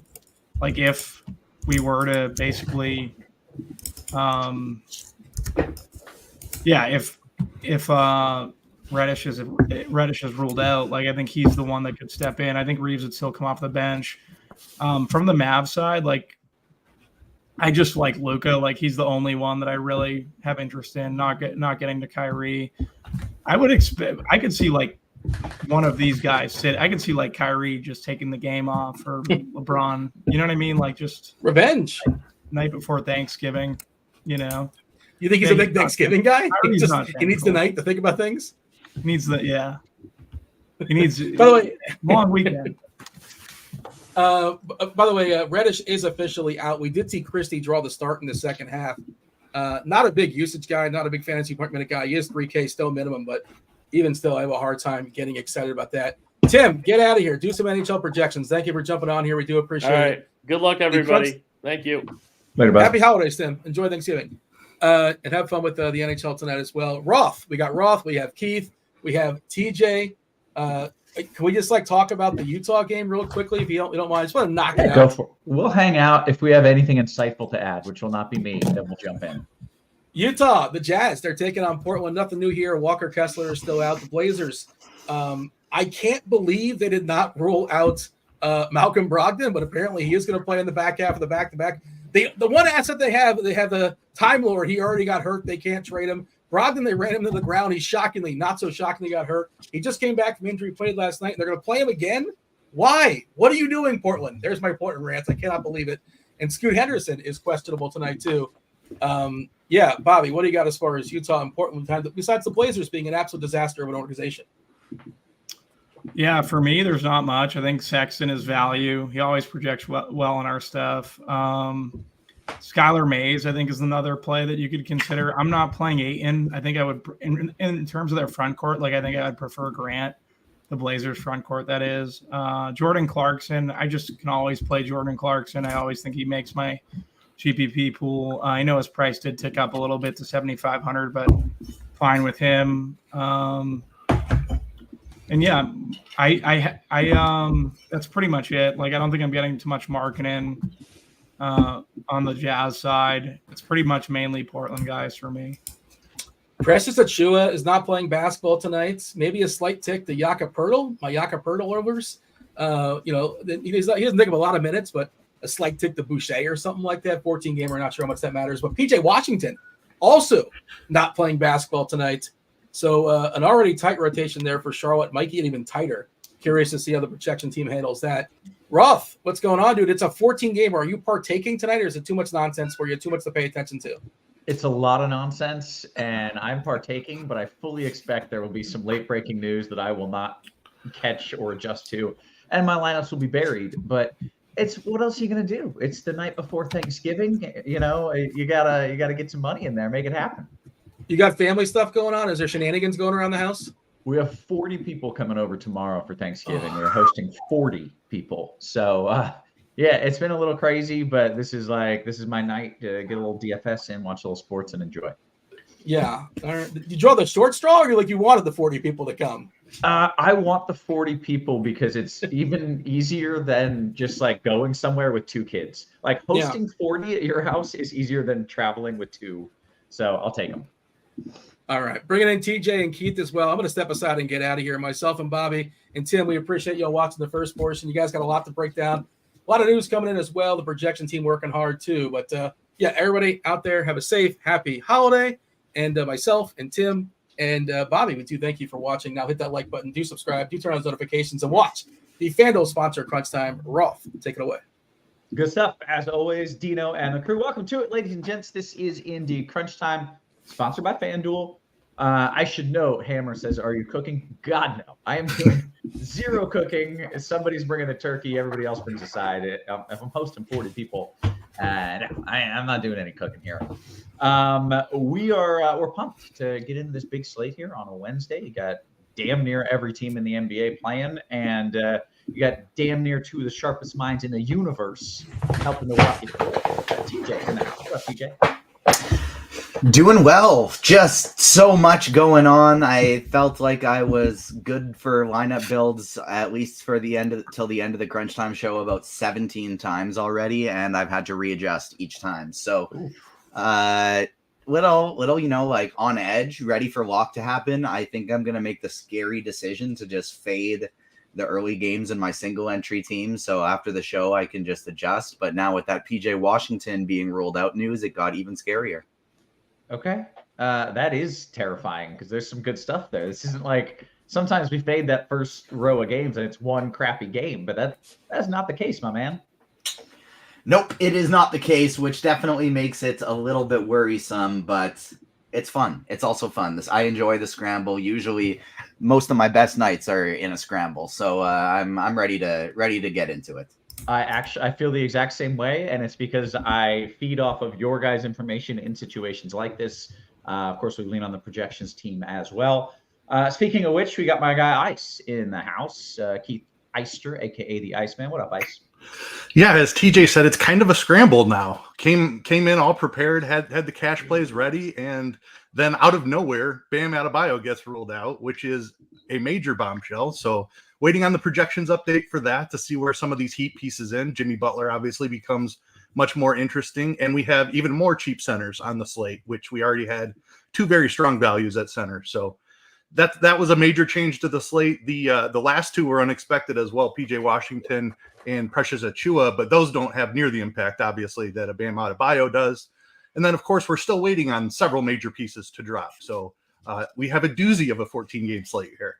Can you just walk me through the BAM news as you see it and how you want to react, or do you want to hold off and wait and see projections? No, I think it's good. Yeah, I mean, I have a general idea of how BAM affects the team, so I can go ahead and walk through that a little bit. Yeah, just really quick, and then we'll dive into a full FanDuel build, but just kind of your overall thoughts on the BAM news and maybe the other breaking news as well. Yeah, so Jimmy is going to be the biggest beneficiary here. His usage has been down this season, but it's because Bam's has been up. So Jimmy Butler is going to look like a really strong play here. The salary, it looks very nice as well. The center, like I mentioned, it's a little shaky situation that I don't think we can trust. I'm losing some names now. Gafford is really cheap on DK. I don't think that Thomas Bryant or Orlando Robinson will surpass Gafford on DK, and Paul Reed is really cheap on FanDuel. I don't think either of the Heat centers become a better play than Paul Reed either. So Gotcha. the major news from Miami is that Jimmy Butler becomes a strong play. Obviously, small bumps to guys like Kyle Lowry, Duncan Robinson, even Haywood Highsmith or Jaime Jaquez could all see a little bit more run in this spot as well. So it's a boost to everybody. But I would say biggest beneficiary, Jimmy Butler. Thomas Bryant playable in tournaments, but we've seen him start before and play like 20 minutes. So I wouldn't get overly excited about Thomas Bryant. Like I said, I do prefer the other cheap values that we already had at center. Okay, and then the PJ Washington news briefly, even lesser impact there. Yeah, lesser impact there. All it does is tighten up the Charlotte rotation a little bit. Miles Bridges was already playing a ton of minutes after coming back just a few games ago. But his minutes are more solidified now. Same can be said with Gordon Hayward. And Mark Williams is a play that I already loved. They are really, really short on big men in Charlotte now. Mark Williams could be looking at like 32, 34 minutes, and he's the guy who typically plays like 28. If Mark Williams can stay out of foul trouble in this spot with an awesome matchup against the Wizards, like wheels up on Mark Williams. He might even though he's significantly more expensive than a guy like Gafford or Paul Reed, he might be the best value center on the slate now without PJ Washington. Okay, very good. Let's dive into this. Before we get going into the NBA, we did get some breaking company news here that our Sims Lab product is now available for FanDuel for the Thanksgiving Day slate here for NFL. So I just saw Dan's tweet. Dan Bach just got his tweet in. This is awesome. If you haven't used this, you absolutely should. This is an NFL tool right now, but just highly recommend you check it out. We're using the Sims. It's a brand new product. It generates DFS lineups through the power of simulation, combines data from every aspect of the slate, churning out lineups, matching your preferences. It's super easy. It only takes a few clicks. Most importantly, it is free right now. It's still in beta. It is free. And this is a ridiculously powerful, helpful tool. Make sure you're using it. You can have hundreds of well-built correlated lineups ready to go for whatever contest you're playing. Check out the link in our description for more information on that. It is available for DK and now for FanDuel as well. Dean just putting the tweet in, Dan's tweet about it. So make sure you're checking that out. I know it's football. We're here to talk about basketball, but it's a big deal. It's a big deal. Make sure you're checking it out. Jason Tatum is in. Okay. One less thing to worry about. Very nice. All right, let's dive into this FanDuel build. Ice, you want to walk me through your thoughts here on a FanDuel cash build? Yeah, I did just get a projections update as well, so have a pretty good handle on what we're doing here. Was able to run some quick builds while you got that read in, which was really nice. Let's see here. Starting at the point guard position, Tyrese Maxey with Joel Embiid ruled out is just a smash play. 9,100, far too cheap. Tough matchup against Minnesota, but Maxey is just going to have to do everything here for the Sixers team. I think that you can look to spend quite a bit of money in the second point guard spot. There's several great point guards today. LaMelo is in a fantastic spot. Might not have quite enough money to get up to him, so I think that let's see here. James Harden is a really strong play. Awesome matchup for him against San Antonio. And then Fred VanVleet at 8K. I wouldn't mind that either if you wanted to go that route. Moving over to shooting guard, I think this is a position you probably save a little bit of money. Mentioned Charlotte's rotations tightening up a little bit. So we have Gordon Hayward popping quite a bit now. Really like his price tag at 6,400. He should play a bundle of minutes here in this spot. Potential for upper 30s. Austin Reeves is really cheap. Has been playing great off the bench as well for the Lakers. Good matchup against Dallas for him. If you don't have the money to go to mid 6K range guys here, Buddy Hield down at 4,800 is very interesting. He's going to jump into the starting lineup, presumably with Neesmith and Nembhard ruled out again. Chris Duarte is another value option that is popping quite a bit at 3,800. We are projecting him to start right now. Worth noting that Keegan Murray is still listed as questionable officially, but he was not at shoot-around this morning. So we have taken Keegan Murray out of projections and are projecting Duarte to start. So just keep in mind, you really want to see a Kings lineup if you're making the Duarte play. But if he does grab the start, he's definitely very much in play. Okay. Some small forwards here. Jimmy Butler, as I mentioned, gets a massive boost here without Bam. tough matchup against Cleveland, but just doesn't matter. Very similar to Maxey. He's just going to have to do way too much here, making him an awesome play. Tobias Harris, without Embiid, gets a nice little boost. Should play a ton of minutes as well.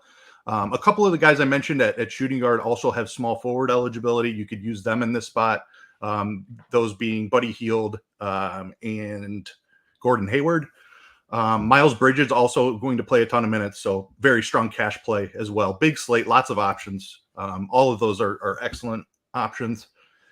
At the power forward, kind of similar to a lot of the guys, like between the group I mentioned at shooting guard, small forward, you can find a couple there. And then at power forward, I mentioned Jimmy and Tobias at small forward. They're in play at power forward as well. If you're not going that route, Aaron Gordon, but it's looking just in my builds, I'm getting a lot of Jimmy and Tobias at the power forward positions. So mention them at small forward, but I do think that power forward is a little bit weaker of a position. So probably play those two guys there. And then center, as I mentioned, several really strong options. After projections did come out, Thomas Bryant is going to be right in that range as far as RG value with Paul Reed and Mark Williams. Again, I'm a little hesitant on the minutes there for Thomas Bryant. We've seen him start and play like 20 minutes in this spot before. So currently projected for 26 minutes. I would prefer to find the 500 and get up to Paul Reed. And the other option I think would be Mark Williams up at 6,800. Okay, good stuff. TJ, let's toss it over to you for a GPP build. And I'm just looking at these totals. If you're fading what the Washington-Charlotte game, I mean, that's one of the highest totals on the whole slate, if not the highest, right? Yeah, so I made another team that I made an additional team that is going to just stack up that game, and that's kind of what I'm in the process of making All right or now. nothing. Okay. And then, yeah, and so if it goes crazy, I'll have that. If it doesn't, I'll have the other one, and then hopefully it's just kind of one or the other. Gotcha. Okay, well then walk me through your build here on FanDuel before we kick it over to DK. All right, let's do it. So on FanDuel, there's a few big pricing differences that make me want to capitalize on. But firstly, LaMelo Ball is probably my favorite tournament play on the slate over there. 9.9, nice. Like he's very easily affordable, especially now that more value is opened up. I would prioritize him as my number one guy, followed by Tyrese Maxey. And then the one we really want to keep our eye on is Trae Young, because Trae Young, if DeJounte Murray gets ruled out, he's going to be one of the top plays on the slate, and not many people are going to be able to adapt to that, I think, just because of the sheer volume of things going on. And we're probably going to get that, like, if DeJounte Murray is a game time decision, we're probably going to get that like immediately after lock. And James so Harden, people are going to have money locked up in the guard position already because of that Washington game, because, you know, Washington, Charlotte, LaMelo, I feel like people are already going to have players locked. Yeah. And so like I know you're 100% right. I agree with you. I wasn't sorry. I didn't mean for that to sound dismissive as much as I just have too much going on in my brain right now. You're good, man. Keep rolling. But Maxey, Ball, Trae Young, James Harden, that would be my kind of core of people I'd be wanting to use at the point guard position on FanDuel. And then, sorry, I don't have it up in front of me here. Does Scotty Barnes have eligibility at point guard on FanDuel as well? Or is that just the DraftKings thing? Let me see here. Sorry, I was no, he does not. Steve just pulled it up for me, so we're good to go. So yeah, that's kind of my main core of guys that I like here at point guard. Okay, keep rolling. Austin Reeves, I think, is decent chalk today as long as you're getting different in a different part of your lineup. James Harden as well. You can play the shooting. And I'll pause you real quick. It looks like from the chat, DeJounte is in. Keegan Murray is out, but DeJounte is in. DeJounte Murray listed available to play. All right, good to know. Chris Duarte is probably my favorite guy here. So I would, with all the craziness going on, I hit the lock button on Chris Duarte today. It's value that we know should be good. He should be getting at least like 26, 27 minutes at bare minimum today. Should be a good enough floor, and we know he has a big ceiling. He just put up over 30 minutes a couple games ago. So Duarte is somebody at this point I'm just locking in. Now I may get a few lineups without him after lock when I do some readjusting, but I got 100% of him there right now. Nice. Okay. Keep rolling here. What are we at? Small forward? Yeah, small forward position. You can play Reeves here as well. Buddy Hield, I think, is some bad chalk. Like, I think he's a great cash game play just because he projects well and the percentage of ownership is really high. But Buddy Hield could go 0 for 15 very easily and put up 4 fantasy points tonight, especially against a great Raptors defense. So Hield is somebody that used to torch the Raptors a little bit when he was with Sacramento, but that was a former coach. That's a former team. He's on a new team now. Cameron Johnson, somebody I absolutely love today. Miles Bridges as well. I'm just, again, I kind of want to try and stack up that full game or partially avoid it. But Miles Bridges, Gordon Hayward, like anybody in that game is totally viable to play here. But again, Duarte is probably going to be my favorite. Love me some Cameron Johnson. That would be one of my favorite tournament pivots. And then Scotty Barnes is one of my favorite plays on the slate. Okay, very good. Keep rolling. Power forward, I absolutely love Pascal Siakam in tournaments. I don't think I'd play Barnes and Siakam together, but I do love getting to one of them. Like I mentioned, Cameron Johnson, you can play him here as well. Tobias Harris at 6,700. He's cheaper than he is on DraftKings. He is a great play, but that again is maybe some chalk I'd want to get off of in tournaments just because Minnesota is so good defensively. So this could end up being a game that while Maxey and Harris and a couple other of these guys, they grade out phenomenally, I could end up seeing this being a game that they only end up scoring like 88 points or something like that. So I don't hate that as a tournament fade.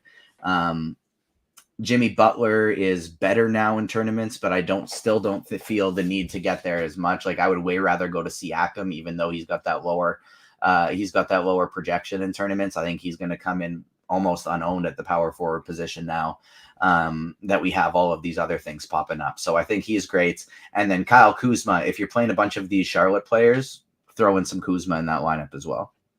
Okay. How about center? I'm embracing the Thomas Bryant chalk right now. So again, this is something I'll probably change after lock, but in my not so dummy tournament lineups, I have 100% Thomas Bryant in DraftKings right now.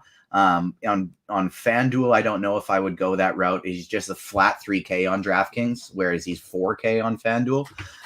So I don't think he's quite as necessary here. Paul Reed at 44.5 is, I think, pretty good chalk here. I agree with Keith's call. Mark Williams looks absolutely fantastic. I like some Chet Holmgren in tournaments today. Domantas Sabonis, I think, is great as a contrarian spend up. And then if you're running 150 lineups, maybe don't feel I don't think it's too crazy. Maybe you can get in a little bit of Mo Bamba just in case. Okay, very nice. We do want to kick it over to DK, but first we should note this show is sponsored by FanDuel. You can bet $5 on any money line. You get $150 in bonus bets if your bet wins. For new users in Arizona, Colorado, Illinois, Indiana, Iowa, Kansas, Louisiana, Maryland, Massachusetts, Michigan, New Jersey, New York, Ohio, Pennsylvania, Tennessee, Virginia, West Virginia, and Wyoming. Shout out to our Wyoming viewers. Terms and conditions apply. Must be 21 and up. Gambling problem? Call 1-800-GAMBLER. Ice, let's go through a DK build here. There's 3 centers I want to play, and that's a problem because I can't, and I don't know what I'm supposed to do. Yeah, there's 3 centers I want to play too. And that's because on DraftKings, where Thomas Bryant is minimum price, even if he only plays 20 minutes, I think he can still smash at flat 3K. So I would not be near as concerned about Thomas Bryant on DraftKings. But who, like, 2 of my favorite plays on the slate were Gafford and Williams. And now one of them is about to get, and I don't know where to go there. Yeah, I mean, I like foul trouble is the big thing for both of those guys, Gafford and Williams.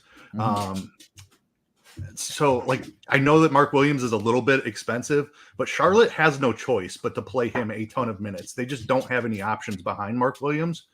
So I feel better about Mark Williams if you can get up there. And Bryant being minimum price, I feel like that's the cash pairing. But, man, Gafford is an awesome play as well. So wouldn't fault anybody if they wanted to go double cheap or if they wanted to go Gafford and Mark Williams. But I think my preference is Thomas Bryant because he's minimum price, and Mark Williams because I think he just has massive upside in this spot. Also, with Gafford on the other side there, he's terrible on defense. Washington does not rebound at all. It is just an absolute smash spot for Mark Williams. Yeah. Okay. Well, all right. Let's go through a whole build starting up at the top here. Like my forwards are really weak. I need help, but let's start at guard and we'll work our way through. Okay. Yeah, I mean, it's a lot of the same names, honestly. Maxey is a smash over here on DraftKings as well. Just too good of a spot for him without Joel Embiid. The Van Vliet price is really nice on DK here as well. SGA is one of the major pricing differences. I'm currently not getting up to him for cash games, but man, 9,700 is a really nice price for SGA. Maybe just a touch too expensive. Same thing for LaMelo with cash games. Probably landing on Van Vliet here with Maxey. Shooting guards, guys who are in play for me. Austin Reeves, really nice price at 5,600. Good matchup against Dallas. Should play a ton of minutes. Buddy Hield is definitely in play as well. Should be just 30 minutes at least available for him again. With the Pacers a little bit shorthanded, Nembhard and Nesmith out again. Just saw him have a really nice game without those two. In the last one, Duarte is 3,700. Very nice price for him. Murray officially out, so no longer a need to worry if Duarte is going to get some minutes. Just confirm that he's in the starting lineup to be sure, but he should get plenty of run either way without Murray. So he's definitely safer now that Murray is officially out. Moving on to the small forward position. Duarte has small forward eligibility as well. So do Reeves and Hield, who I also mentioned. So you're probably playing one of those guys at shooting guard and one at small forward. Those are very clearly the top three for me. If you wanted to flip the build a little bit and spend up, I do like the spot for Paul George. Great matchup against San Antonio for him. Let's see here. Oops, I clicked back on shooting guard. Sorry about that. Miles Bridges, another guy, is definitely in play who has small forward eligibility, also has power forward. Jimmy Butler is definitely a guy that you're playing here, whether it's at small forward or power forward. I do think there's better value at small forward, so probably slot him or Bridges into your power forward slot if you're playing them. But it's Jimmy for me pretty clearly without Bam. Like some people worried about the matchup a little bit, but just he's going to have to do so much. It's very clearly Jimmy for me at power forward. And then we already broke down the centers. Paul Reed's price is higher here on DraftKings, so he's a tier below Thomas Bryant, Daniel Gafford, and Mark Williams for me. But if you're playing anything but two of the three of those centers in Bryant, Gafford, and Williams, I think you're doing it wrong. So those would be two of the first three. Two of my first guys in. I'd make that decision at center. One goes in the center position, one goes in the util. Gotcha. Okay. I just, when you're tweaking things and you're like, oh, I wonder how much when you get a certain amount of money, you're like, oh, who does that leave me with? And the answer, and you love the guy that it lands on. It was Jimmy Butler. It was just like, I was like, this. So now I'm just putting all my money and I'm entering every single tournament I can right now. I feel Roth, so enter a bunch of go to the satellite and qualifier tab and enter a bunch of them in there, because those are going to be the ones that overlay the most. I like it. I'm going to do that right now. I might even share the absolute freaking DK magic that I landed on. The exception being I do have pool. Does that remove all magic if I have pool? I think it's totally fine. He finally made some shots last game. He didn't do anything else. And theoretically, there's some assists coming at some point. Yeah. Yeah, I'm taking down every freaking tournament tonight. TJ, I'm sorry to give you that news, but let's hear what your tournament takes are here on DK. That's all right. Thankfully, since I've had a pretty big last few weeks, I think I'll have a few contests that you may not be in, because I've juiced up the entry fees a little bit. If it's more than $5, then you are correct. I will not be in it. So yeah, that's. I got a few in the 555 on DraftKings today, so that's where I'm hoping. Let's go, TJ. Let's go. But hold on. As I am saying that, I'm getting just a quick new set of lineup builds in, and then I can tell you exactly what my new exposures are, because not only am I doing 2 entries in the 555, I got a 20 entry max going in today as well. Holy smokes, we got to pause. Zach LaVine is out. Gross.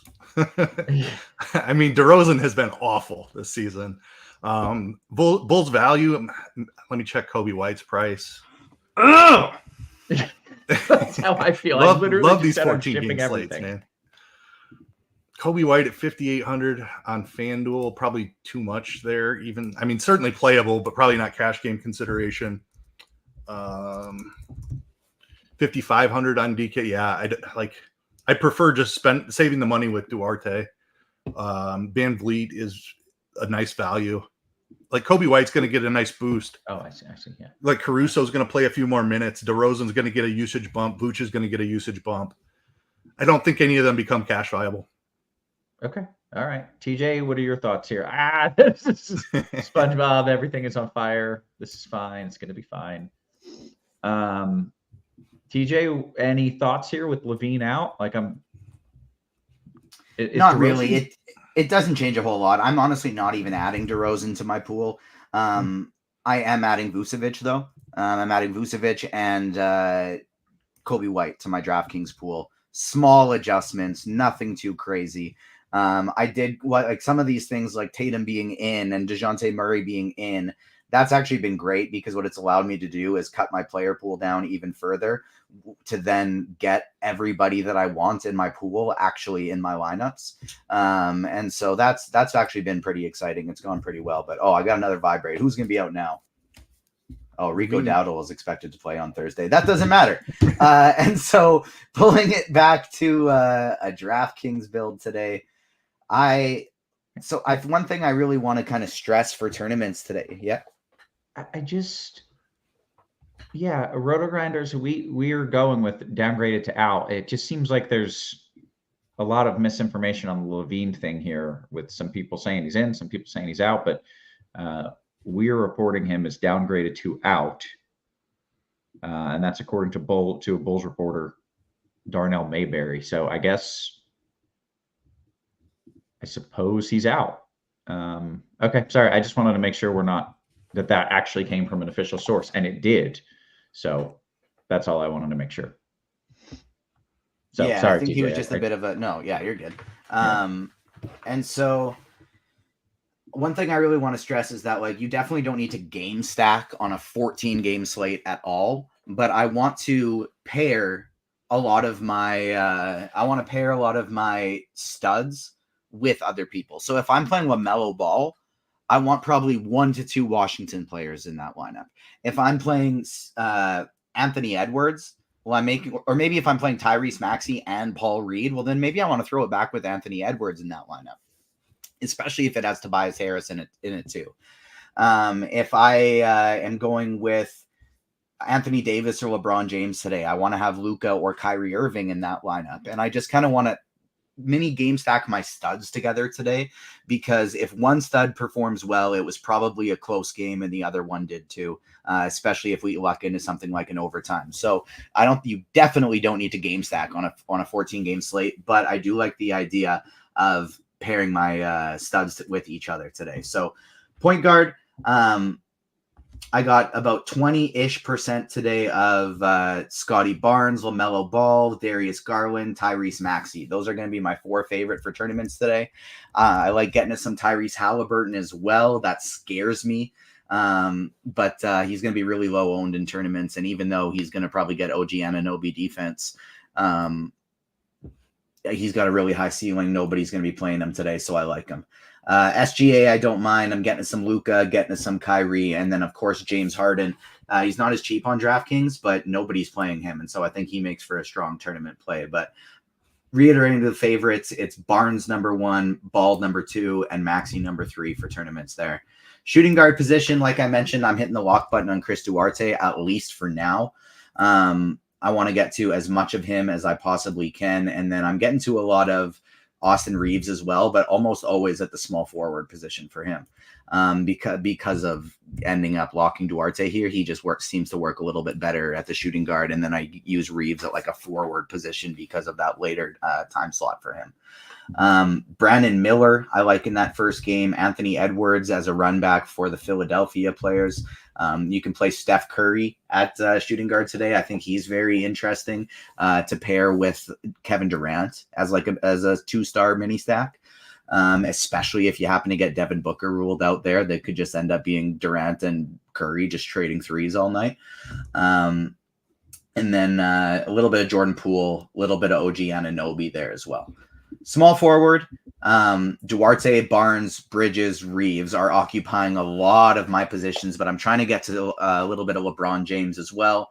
I think he's going to be like giving it his all for this game against Luka Doncic, and I'm excited about that matchup late tonight. Gordon Hayward, Tobias Harris, Denny Avdia, I think is one of the best tournament plays in that first game because he was questionable all day. And so everybody wants to play that Washington-Charlotte game, but nobody's going to play Avdia because he's had that Q tag. So I think he makes for a great tournament play. And then the Buddy Hield thing, he's chalky. I don't think he should be. Maybe he won't be now because of all these other things that opened up, but he has been all day, and I think that's bad chalk. Power forward, getting to a lot of Pascal Siakam here. I like the Raptors get like the biggest pace up spot on the entire slate because they play slow, and now they're going up against Indiana. So they should be in line for one of their highest totals they've gone through. So I like me some Pascal Siakam, Miles Bridges, LeBron James, Kyle Kuzma to run back with my Charlotte players. And then I think Chris Boucher makes for a very interesting tournament play here that nobody's going to get to. Precious Achiuwa is out. If either teams blow the other one out here, Boucher should get some extended run, and he should get at least 22, 23 minutes now without Achiuwa here and a massive pace up spot. So I like me some Chris Boucher as a tournament salary saver. And then when I talked about Steph Curry, I also mentioned Kevin Durant, and I like him quite a bit for tournaments today. At the center, I think center is where you want to occupy your utility position, even for tournaments today. So I'm using a lot of Bryant, Gafford, Paul Reed, Mark Williams. I'll be underweight on Gafford probably while being overweight on the rest of them. As it stands right now, I got 100% Thomas Bryant, but I might adjust that after lock. And then the other guys I'm trying to get to, Nick Vucevic now a little bit, Anthony Davis, Nikola Jokic, Sabonis, Holmgren, and then I have one Mo Bamba lineup in 20. Very good. Guys, we still have 11 minutes until lock. That gives us a whole lot of time for some questions. Ice, is there anything you want to add as you've had a minute to kind of digest some of this information? Yeah, just got some new Bulls projections in, and DeRozan is definitely popping, as I kind of hinted he would be. He is cash viable. I said none of them were cash viable. DeRozan and Vooch are definitely cash viable, but I prefer the value at center. And with DeRozan's struggles this year, I think I prefer the Hayward, Butler, Miles Bridges types at forward over DeRozan as well. So looking like a really strong value play per RG value, but I do prefer the other stuff that we had before. Okay. Okay, kind of catching up here on what we've got going on. All right, let's get some QQs. Let's toss in some questions. If you've got anything good, bring them to me, friends. I am, of course, starting off in the RotoGrinders Discord because that is where all the cool kids hang out. And I'm going to scroll up just a wee bit because we've got all kinds of questions. We'll start here with Jay Sams. He says, Fanduel single entry. Ice, are you okay punting with a guy like Eubanks to make everything work? Is he center only? I believe he is center only. What site was it? Sorry. It was Fanduel single entry. I mean, can't we punt? Can't we do better punts? Maybe you can do better punts if he's center only. Yes. So I'm checking that right now. Right. He has power forward eligibility. I mean, I still think you can do better than Eubanks. Okay. TJ Bill says it's getting close to Santa time. So can I play Santal? Is that a person? Santi Aldama. Maybe that's it. What's his? I think he might have been cheaper on FanDuel, so maybe you could play him there. But he's not on my pool tonight. Okay, fair enough. Ice, if LeVert is out, which that hasn't come across, has it? I haven't seen it. Okay, is Porter a good play if LeVert is out? FanDuel GPP. He did FanDuel. I think Duarte is stronger, and I'm pretty sure he was cheaper. Porter got a price boost. Hang on. I'm reading stuff from yesterday. What a donkey. I'm reading stuff from yesterday. I said that's actually a viable question today. Like LeVert is still questionable, and Porter is still a good play if LeVert is out. Yeah. But he's not 3,500 anymore. He's 4,600 now. All right. So that one might have been from today. I think the Eubanks thing was yesterday. My bad, guys. All right. Maybe I don't scroll up quite so far next time. MT Roland says, am I insane to be going Halliburton in single entry? Ice, I'll give this one to you, over SGA or LaMelo. Insane? No. I mean, the guy has massive ceiling. He played a ton of minutes last night in a very fast-paced game, but I mean, he can do it at any time, so not insane. Okay. Smokin' Jay says, FanDuel GPP. TJ, I'm dumpster diving for a starter. Cason Wallace or Anthony Black? I've already got Duarte. Oof. Of those, I guess it would be Case and Wallace, but I'm gonna try and hit ice with the question. Then I'm gonna try and find somebody better. Okay, that's great. FanDuel cash question. This is a 3v3 for you, Ice. It is Healed LaMelo Melton or Duarte Maxey Harden. Second one. Okay, Ice, right back to you here. Strus Anunoby or Melton. This is a FanDuel GPP question. Strus, Anunoby, Melton. Okay. I'm sorry. Yes, Was that it's the one three? of those three. Yes. Right now, it's Melton. If LeVert gets ruled out, it'd be Strus. Okay, great. TJ, you got something? You got a dumpster diving cheapie? At the shooting guard position, geez. I don't think so, really. But I would Max Christie. Oh, Go all the way down to Max Christie. Maybe adjust Good call. something else. He could get a bunch run today without Reddish. LeVert will play. All right, now I got to get all my Garland out. Okay, there you go. Not all of it, but it's just I didn't really like that game anyways. Carolina guy says, hey, what up, fellas? Happy Thanksgiving. Same to you. FanDuel single entry, your favorite stud. I'll let you both answer this one. Ice, you can start. Who's your favorite spend up there in a FanDuel single entry GPP? FanDuel single entry favorite stud is going to be LaMelo Ball. Okay. Maxey's cheaper. Give me Maxey. Okay. Changing. TJ, you got a favorite spend up? I'll take Ball. Okay. FanDuel GPP. This is a great question, TJ. Max Hornets in a lineup. What's the most Hornets you have in a lineup? 3. Okay. D-Rock, DK GPP. Tobias or Miles Bridges, TJ? Bridges. FanDuel GPP. So this is kind of a follow-up. It's a different person here. Your top 2 10K plus studs on a FanDuel GPP. So that takes both of the guys we named out. Right. So we're spending up. Yeah. How much is Durant? That's the exact name I was just looking at. 10-3. Yeah, Durant would be mine. That's what I was going to say too, but I'll go Halliburton. Okay. Chinatown says, Roth, who's tickling your plums today? You're feeling your plums. And then in parentheses, he says, Wednesday. Thank you for that, for the date check. You know what? It's DeRozan. I think people aren't going to make the shift. I think he's going to have like this weight off his shoulders. I think he's chucking. He's my favorite play of the day. DK GPP, Paul George or Bane? TJ, Paul George or Bane? George. Neither of them are really on my radar today, but George. Okay. Mark, and by the way, if you're in the YouTube chat, hit us a little thumbs up. I'm coming to you for some questions shortly. We're almost got through them here in the Discord. Rob or Thomas Bryant on DK? Bryant. Yeah. TJ, when you get all your Garland out, does your wife ever hit you with a Q tag? I think it's a Christmas joke, but it went over my head. I'm sorry. We got too much going on. Let's see. Okay. Keelan Brown says, for the after hours in a FanDuel GPP, this is random. Let's play the real slate, my man. Anyways, he says, TJ, you want THJ, Tybal, and Grayson Allen, or Rui and College Sexton? I'm sorry. I don't understand the question. We're going to have to run that back. Second one. Okay. I feel like it was a 3v2. It was a 3v2. Roger says, can I play Max Christie with no Reddish? Yeah, right. We can play him if you need it. Yep. Mm-hmm. Craig Porter is starting, so he is even more interesting now. Where is he? Cleveland guard. We were just talking about him because Dean Wade's out too. Yeah. So we had Niang projected to start, but Craig Porter is starting. He's a big per minute guy. Being in the starting lineup, he's not going to be as high usage as he would have been off the bench, but his minutes just went up probably.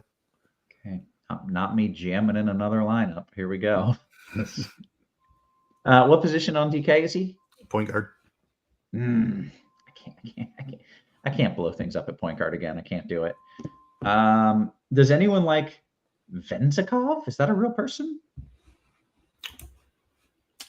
Don't like him. I'll tell you, I don't like him. Yeah, for the Kings. I mean, with Murray out, he could get run. We're projecting Duarte right now, and Lyles is back too. But Lyles has a Q tag. Like, I think I need Lyles out as well for that to be viable. Okay. Alfredo says 4K or less guard on DK. Duarte's there, right? Wasn't Duarte? Duarte, there? yeah. Yeah. Duarte is the answer here. Hoosiers Hang Banner says, how many Pacificos tomorrow, Roth? Oof. If I get started early, I mean, the number is the over-under is above 10. I'll tell you that. I don't know where we land, but we're getting started early. I think we get a 12-pack down pretty easy. DK Cash question. Oh, here's a good one. DK Cash. Ice, who from Charlotte can you not play in cash? I mean, of the starters, I wouldn't play Brandon Miller, but everybody else is very much in play. Okay. DK Cash, Brandon Miller, or Healed. You don't love either of them, right? Yeah, I mean, which site was it? This was DK Cash. Yeah, Miller is 5'3". I prefer Healed there. Okay. DKGPP, TJ coming to you. Zion or Scotty Barnes straight up? Scotty. Nice. Jimmy Butler, FanDuel single entry. Oh, hell yeah. Yep. Right? Yeah. Absolutely. We're about that life. Let's see here.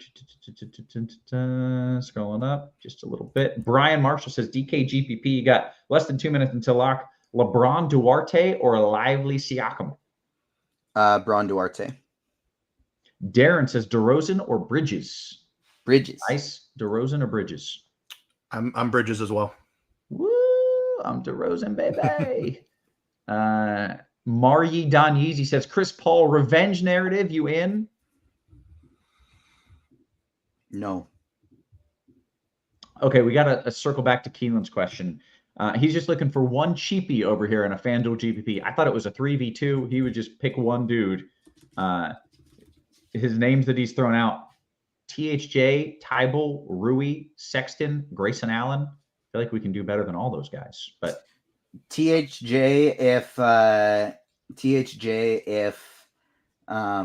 Cam Reddish is in. If Cam Reddish is out, I would go Rui. Reddish is out. Reddish Reddish is is out. out, then Rui. Yeah. I believe he was ruled out earlier. Yeah. Oh, I thought he was still questionable. No, he's out. Oh, okay, then yeah, Rui. Eric says, someone tell Roth that DeRozan is dust. That's Look, what we've been trying to say. When I see a guy that shoots like 8 mid-range jumpers a game, like that's a guy I want. I want a guy who just shoots from one step inside the three-point line. That's the guy I want on my team. That's for sure. Let's see. Nurk and Reed or Bryant and Mobley on DK? Nurk and Reed or Bryant and Mobley, I guess. Yeah. Bryant and Mobley. Okay, very good. We are less than a minute until lock here. FanDuel Cash, Duarte, Bridges, or Porter Strus? We will get some Thanksgiving questions in shortly as well. Duarte, Bridges, or Porter Strus?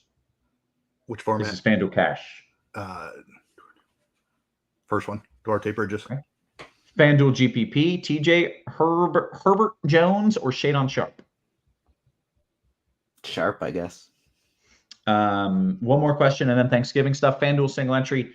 Is this the time to play a guy like Triple J with low ownership who can kill with stocks? I'm not getting to him at all. It's just such a slow game. Yeah. All right. I can literally never play that dude. I can never, ever freaking play that guy. I hate him. I don't know why. Important Thanksgiving Day questions here, which I guess only goes to one of us. TJ, you do not celebrate American Thanksgiving in Canada. No. You don't do it. But no, you do I'll celebrate. just be doing content all day long. I already got NFL Prize Picks articles tomorrow for the early 2 sets of games, and then the late game, then Friday's game.